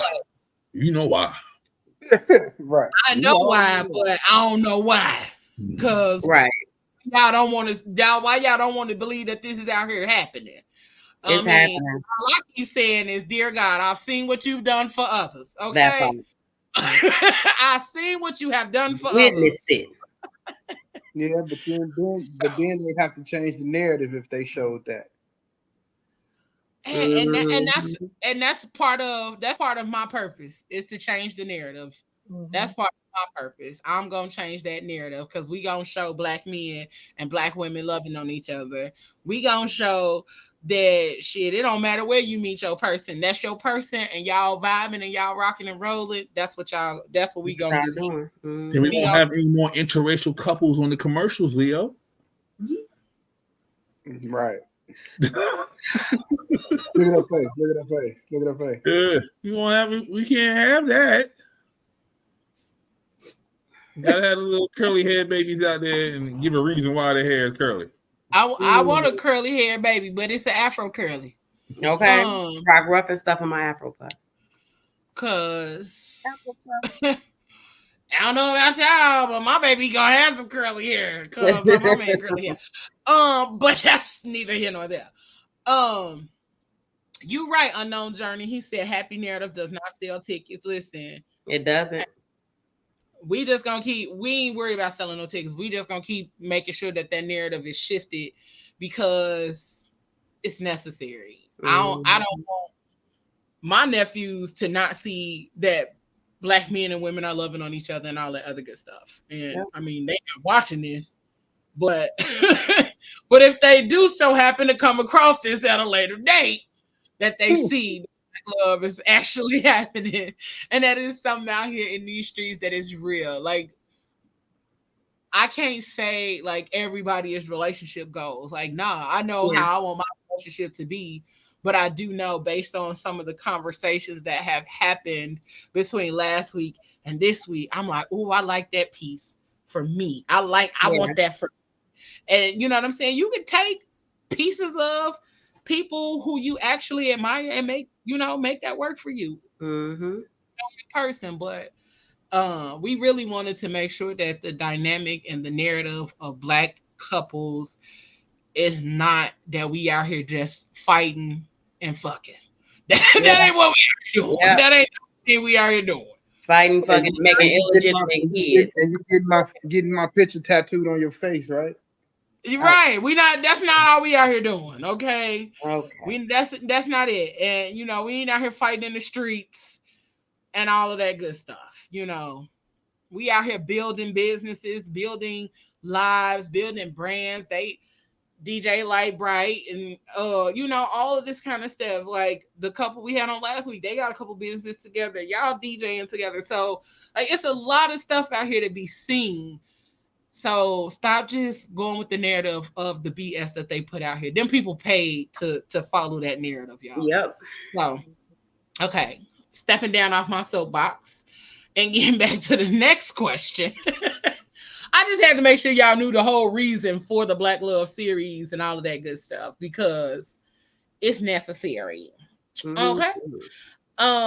This is a good one. I don't think I asked this one last week, but how do you envision your relationship evolving in the next 5 years or so?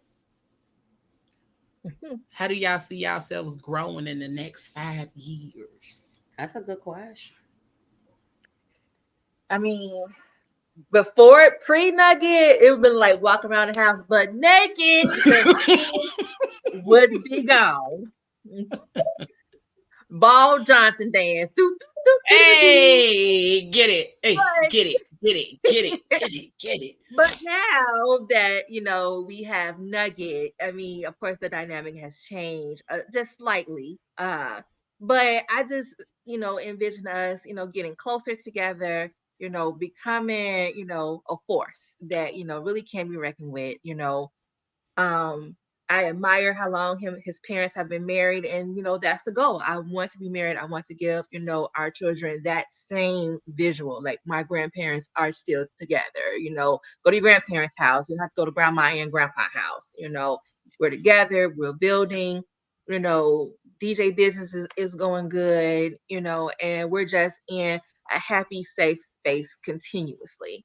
Able to get over any obstacle that comes our way with any relationship, any up or down that comes. We're just able to knock it down, without, saying, oh Lord, we gotta go back to the drawing board. Like we're past that now, we're 15 years in with 5 years from now. We'll be 15, 16 years in. We ain't got time to be playing around. Mm-hmm. Come on, let's go to Costco and go to the water and laugh about it later on tonight when we put our Costco pizza and hot dogs.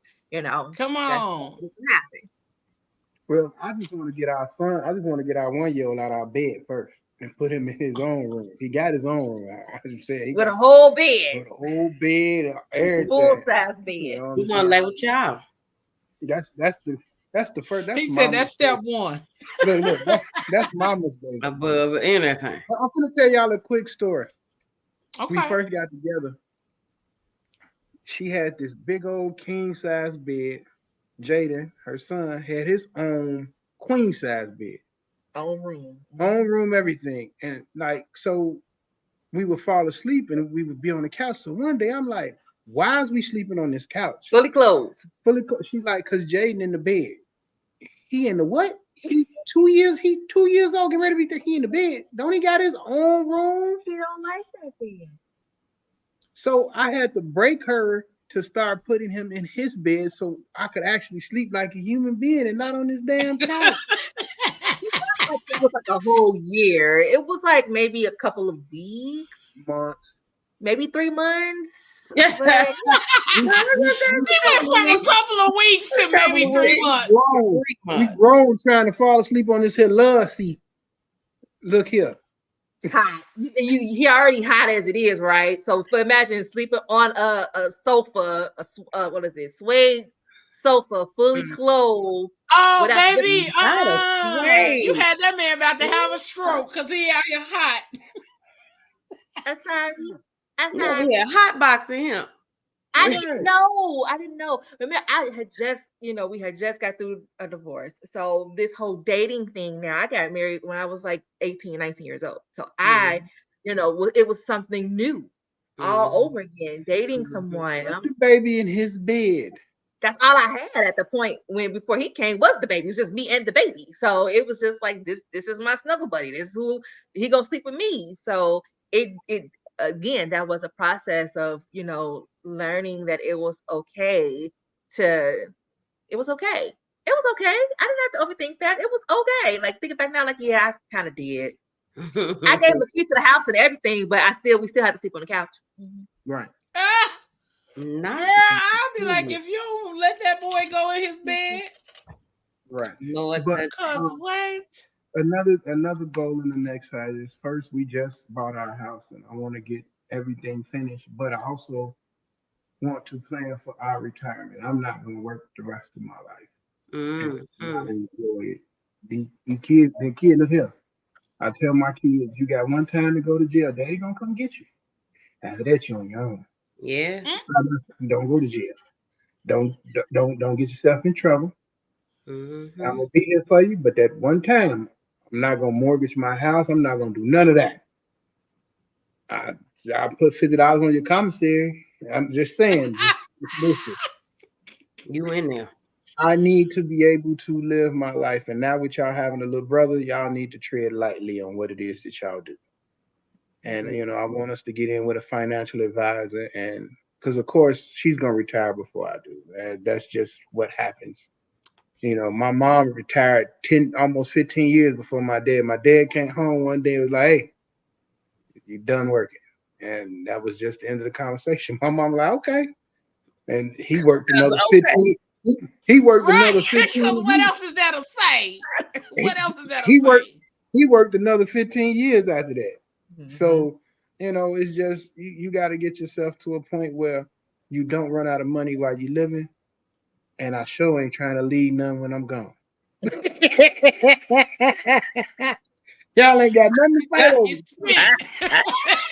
Ain't nothing y'all to fight over. But yeah. Will said it's spent. We spent it all.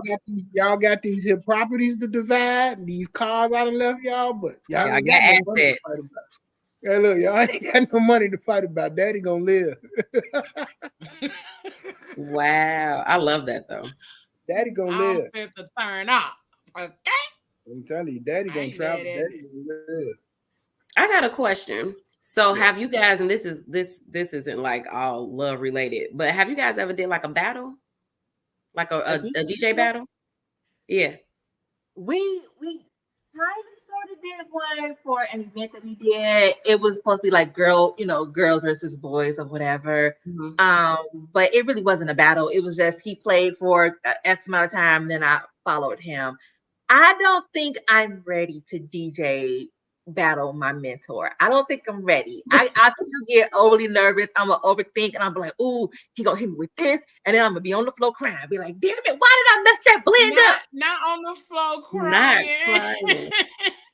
On the floor crying. Like prime example to your question. When my wife does a gig, she researches and researches and researches and write out notes and research it. I grab my computer and my bag and my equipment. I'm there. I just need to look at the crowd. Okay, that's where I'm gonna go. But she not like that. She actually she got notes, y'all. I've never seen a DJ notes. I do. Handwritten notes. Like with the beats per minute and everything to help me break it out, because again, I'm an overthinker. So the part of a DJ, I love what I do. I love engaging with the crowd, but sometimes crowds can be very difficult. Mm-hmm. And you want to give them, the best party. That's why I have not DJ'd a full club yet. Like he's been DJing arenas and filled parking lots full of people. I am the roadie that day. I'm bringing in cords. I'm like, you need water. You need food. I'll take the request for you. So I do take notes because I overthink, and then it just helps me if I get stuck or I feel like I can't.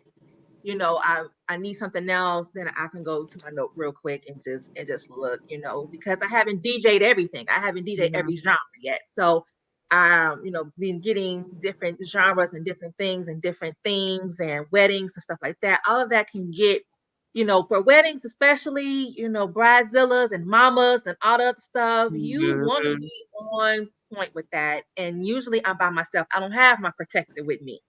Yeah. I usually have one of my sons with me, and they on their phones talking to their girlfriend. So I just be like, nope, this was not what you said, ma'am, because I'm non-confrontational.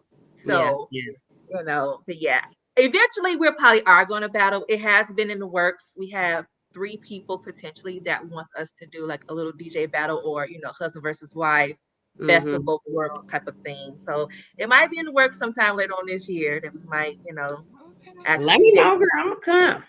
Yeah. What I was about to say, let us know. Let us know. The thing that made me think about that is there's this thing that they do in the city. One of my homegirls, she hosted. It's called a sing along.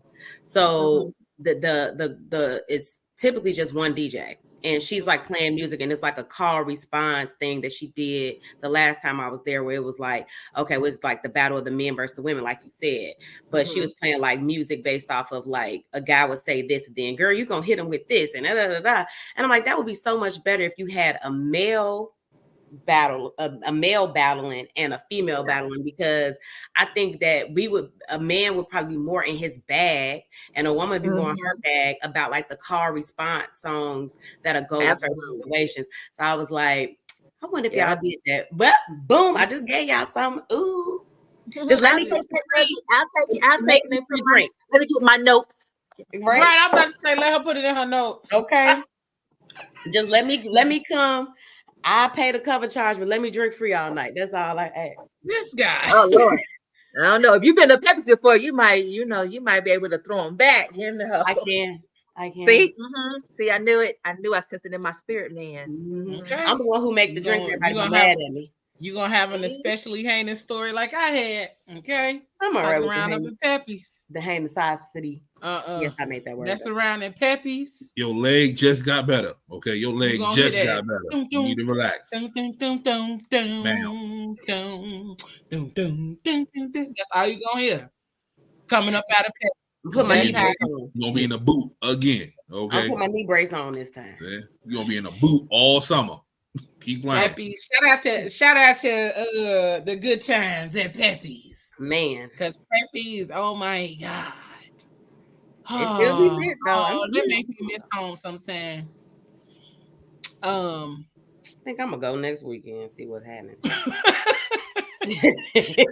Any tips or advice that you would give to younger or newer couples seeking to build a long-lasting marriage? It's things that you need to learn to talk about.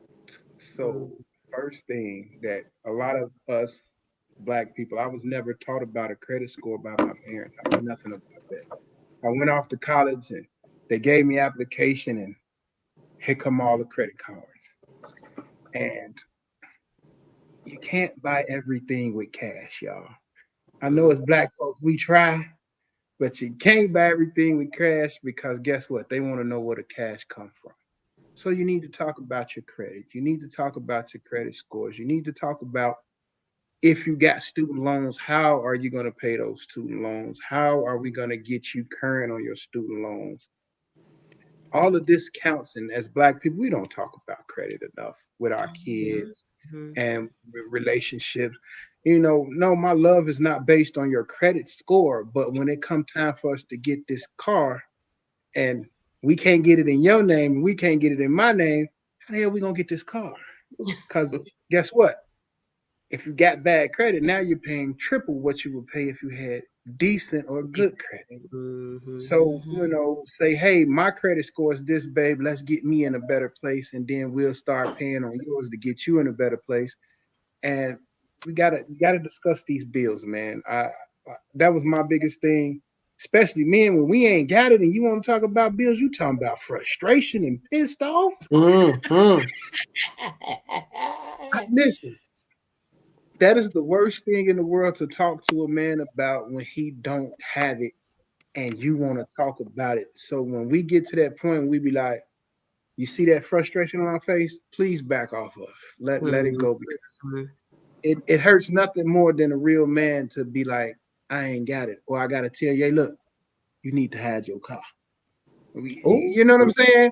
You as a man, you're like, I'm working hard, but babe, you need to hide your car. We need to take your car over here to my mom and them house. And then in the morning, I leave. You better leave. Right. When I leave out in the morning, I'm going to leave you out, drop you off to your car so you can get your car, but you cannot bring your car home. You cannot bring your car home. I don't even go to the mailbox, so I don't. I'm giving a prime example. Yesterday, the water bill came and sewage, right? I sit on the counter. She did this to move them out the way to look for her name in the mail. She didn't even pick them up. That doesn't concern me, sir. That has nothing to do with me. These are number bills. I said, oh, okay, come on, Nugs, let's go. This ain't for us. This ain't my ministry. And you also have to figure out which one of you guys are better at paying bills. Yeah, because everybody can't be in the bank account paying bills. That's set up for failure. Me and her over the years, we tried back and forth to figure out who was better at what, paying the bills. And of course, women, y'all gonna have y'all separate stash bank account. That's just, we know this. Yeah. But don't be spending that frugal all on everything, because it might be a time where I'll be like, babe, I need you to go over there in that little stash bank account that you got and pull some out. You don't know nothing about that. We don't got that. It don't exist. I couldn't hear him because I was on FaceTime. Like, bro, what? See what I'm saying? But that's just being honest, man. Yeah. You gotta talk about those things, and it's not based on your love, but it's based on your future. Because if you talk about those things out the way, and we know what we need to do, now that's not going to be a problem down the line. Because the biggest thing in marriage is that break you up is finance. We can deal with it most anything else, but we can't deal with being broke and getting ready to be homeless. Yep, absolutely. You know? That's it. That's something you got to discuss. And just to piggyback on that, even I always suggest that you do marital counseling before you get married, and then continue it a little bit after, because there's going to be things that are going to come up that you wasn't prepared for or you didn't think to talk about, in your 6-week premarital course. Like it's going to be things that are not going to come up. It's never wrong for you to seek therapy, if it's short-term, long-term, or once a month, quarterly, whatever. Have somebody who is either licensed or spiritual to kind of be the outsider. We all vent our friends, but that outsider who don't know you, don't follow you on, not somebody that's clean slate, to kind of just help you hear what your partner is saying. Sometimes all you see is that wah wah wah wah wah wah wah, and not hearing what they're trying to tell you. So that's very important. And a big thing too, if you're younger, you're gonna have to leave mommy and daddy out of your marriage. This is your marriage. This is your husband. This is your wife. There's nothing wrong with seeking counsel, from your elderly. But I've seen it so much that younger couples are allowing their parents to micromanage their marriage, and the husband can't, speak freely to his wife because he got to go check with mama and daddy, and or vice versa. So it's hard to separate that. But as long as you set that boundary with them in a good way, I mean, it doesn't have to be, mama, you better get out my business, but you have to set that boundary, because then it's never going to work. You're never going to get cohesive. You're never going to learn your partner, learn his ups and downs, quirks or whatever, because you got everybody in your pot adding season and don't need to be there. Now it's salty, you don't want it no more. And they then lived their life, and now you're trying to live your life and trying to be married, and because people can get in your business, unfortunately. And you'll be okay. You and him and talked about it, but now your girlfriend is mad at him, and now they side-eyeing him, and your boy side-eyeing her. Yeah. So you just have to be careful who you vent to, and just trust the process. It's gonna be hard. It's gonna be some till death do us part, ups and downs, through sickness, through health. Yeah, those vows are real. When they say that, it's real. You gonna go through some stuff. But if you truly love this person, like you claim you did when you were all happy, bubbly, and I can't wait to see you, boo, then you better be, I can't wait to see you, boo, when he done made you mad. Yeah. Keep it consistent. Right. Because if you love them, then you're going to continue to keep it consistent anyway. You might not like them. Might not like them, but you're going to keep it consistent. You're not going to, man, listen, don't let people lie to y'all. People say don't go to bed mad at each other. Listen, that's going to happen. You're going to go to bed mad because sometimes the conversation get too heated where you can't stay up. You got to go to sleep. Fellas, if your mother is still alive, when you mad at your wife, don't go to your mama house, because mama know what's wrong with you when something is wrong. And now your mama is looking at your wife crazy because she didn't upset her baby. Because no matter how old we get, we always going to be mama's baby. Facts. So we have to be careful of those things. When you're upset, be careful of where you go. If you need to leave the house, just be careful and mindful of where you go. Because sometimes that road can lead you down the wrong path. So you gotta be careful and be mindful. And and ladies, when we say we need to get away for a minute, let us have that minute. Bye, babe. Love you. Be safe. That's a lie. That's a lie. Oh, absolutely not. Because usually, I usually be the one like, you know what? I might need my space too. Bye. Let me go ahead and leave. I'll be back. I'm gonna go listen to some jazz and smoke me a cigar. I'll be back, baby. I love you, okay? I ain't mad. I just need to get up out the house. Ain't definitely getting that, baby. You'll be like, where you going? And have fun in your marriage. Laugh, joke. It's a point now. Like we were dating. I'll tell the story. I don't mind it now. But we were dating. I had on these cute shoes, girl. I was killing the game. Oh, I thought I was so cute. Okay. We went all the way to Navy Pier, and you know how they got those bricks. Bitch, I wasn't ready. Oh, I don't think I'm supposed to cuss, but I wasn't ready. You can cuss. We cuss on here. We was being good, but you could cuss. Okay, I was not ready for this, but he was still cool, holding my hand as I'm struggling to get over them dang on stuff. We finally get to bubblegum shrimp, right? My little yellow tail done fell and rolled under the bench. He's trying to get our reservation.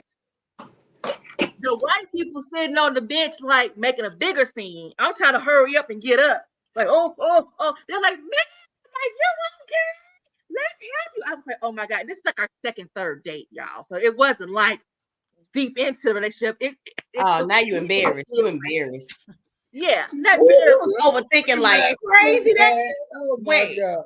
How did the date go? Because your overthinking was on 10. It was. I always bring another pair of shoes with me anyway. I always do. But this time I did, but I didn't know we were going to be so far away from the car, so I didn't bring them with me. I was like, because the shoes were comfortable, but they didn't have no grip at the bottom. The grip was gone.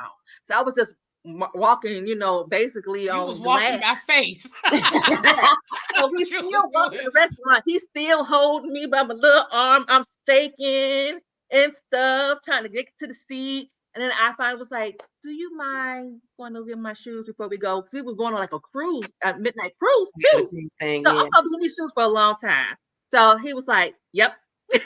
And I was like, you want me to throw them away? I was like, yep. And I was so embarrassed. But and I wanted to laugh, y'all. If y'all I laugh at anything, bro. But I didn't. I held that in. You laughed when you got home, though, didn't you? You laughed later. Guess what? You are the real MVP, bro. He never brought it up. Never brought it up. You are the real MVP, real, because I'm sorry. That's awesome. The relationship would have ended because I would have laughed. Laughing. Our boy, when she fell and rolled under the bench. And I'm up there getting the reservation. I would have laid there and laughed at myself. I would have to lay there and laugh. Like, I was trying so hard to get back up and just sit on the bench. Like, well, you are the real MVP. Yeah. You are the real MVP. That was some of the I would have been like, call an ambulance. Where's the people? I'm suing Navy Pier. Right. Yeah. Call an ambulance. Just having fun and in the relationship and laughing and joking, and sometimes just taking a drive somewhere, yes, I am a passenger princess. Mm-hmm. Sitting over there, I'm like, he gonna open the door for me. I'll be in the car with somebody else, and they be like, "Girl, you better get out." I'm like, "Oh, I gotta open the door for myself." Oh, okay. I'm not used to this caliber. The reason she a passenger princess because she's scary. Listen, bro. You scared to drive on the expressway? You one of them people? Listen, bro. Listen. We had to go to Wisconsin Dells, right? And now, mind you, I had been at work all day, and then I had the DJ. So when I got off at 3 a.m. from DJing, she was like, "We just gonna go to Wisconsin Dells and meet the family." I'm like, "All right, I can get some sleep in the car." Man, I had a dream I was on the goddamn airplane. She flying. I mean, I woke up, I'm like, I had the music going. I was getting it. I was 3 o'clock in the morning when nobody on the road. So I was. You gotta do 110. What are they talking about? What are you talking about? Well, I'm asleep. I need to live. I know exactly. What are you talking about? You got to do 110. What you talking about? What are you talking about? We got it because we trying to get there. No. Don't let the music be going because baby, I'm hitting it. All right, cool. When that state trooper pull you over, who run the world, girls? Yeah, when that state trooper pull you over, just go like this. Yeah. He woke up. He was like, "How fast are you going?" I was like, and we were like in a Mercedes, so it was like gliding through like melted butter. And I had been drinking at work, and I hadn't been asleep. So when I finally get to sleep, I'm thinking I'm dying. Lord, is that you? Not thinking you dying. Man, I'm telling you. I swear that car all 4 tires came off the ground. Airborne. I'm not gonna lie. When you tired and somebody else is driving, I swear everything's exaggerated. Like they're doing 80, you think they're doing $140. You like, help them. Yeah. Right. You wake up, I'm like, oh hell no. Yeah. I was doing the speed limit. I was doing the speed limit. Yeah. You wasn't. I don't think so. You wasn't. Well, for all of the new couples, take that advice. Make sure that you have some fun, that you discuss them credit scores and all of that good stuff. And make sure that y'all discuss some of them things like love languages, apology languages, and all of that good stuff, because that's important too. And like Lynn said, go to that counseling. Don't be out here thinking y'all know everything. Go to counseling because that's what it's there for. I'm an Aquarius. So yes, of course I do. You're an Aquarius. Of course you're going to avoid any type of counseling because you think you know everything. But that's neither here nor there. So I mean, make sure that you guys are loving on your people. My appointment tomorrow. Your people. So I want to thank the Careys for joining us, telling us their story, and dropping them gems for the new people, for them, for the new lovers and the new couples and all of that good stuff. Thank y'all for them tidbits, information, the gems, and all of that, because somebody needed to know what y'all was talking about tonight. Somebody needed that information. Somebody needed to be able to shift their thought process and shift the dynamic. And thank you for chopping it up with us on here. We want to thank y'all for tuning in. Y'all was rocking and rolling with us all night. Y'all must have enjoyed the conversation, which I'm sure y'all did. So make sure y'all keep hitting that share button on Facebook and on Instagram and also on YouTube. And then make sure you join us next week, because we got 2 dynamic couples joining us next week. We got the Kings and we got the Odds joining us next week to continue our Eternal Flame Black Love Chronicles series. And if you missed last week, we had the Elliots with us. So make sure you check out that episode on YouTube and on all podcast streaming platforms. This is also on YouTube. And it will be on all podcast streaming platforms come tomorrow. And we want to say thank you to Sarkarius Media Group for allowing us to stream this on their channel as well. And today is Tuesday. Join us Thursday for Thursday Night Live, and then Friday for PGC After Dark with the Crazy Rich Aunties. And then on Sunday for the Hush No More podcast with host Leslie Johnson, brought to you by PGC Media. We got a lot of things going and growing over here on this side, but we want to thank y'all for tuning in. Make sure if you guys are joining us in Punta Cana that you tap in with Unforgettables to book your room and all of that kind of stuff, because it's going up. We having a time, boat party, white party, and we in Punta Cana from the 18th through the 22nd. Royalton Chic Punta Cana. All right. Food, drinks, music, vibes, views. That's what we doing. But I love y'all. Y'all know what I say. Whatever you do for the rest of the evening and the rest of the week, don't do it with half ass, y'all. Do it with your whole ass. We about this thing, y'all. We love y'all. Peace and blessings. Do it with your whole ass, Moses. No. Stop being a loser. No. Guys. We love y'all. And thank you again to the Careys. No. Thanks, guys.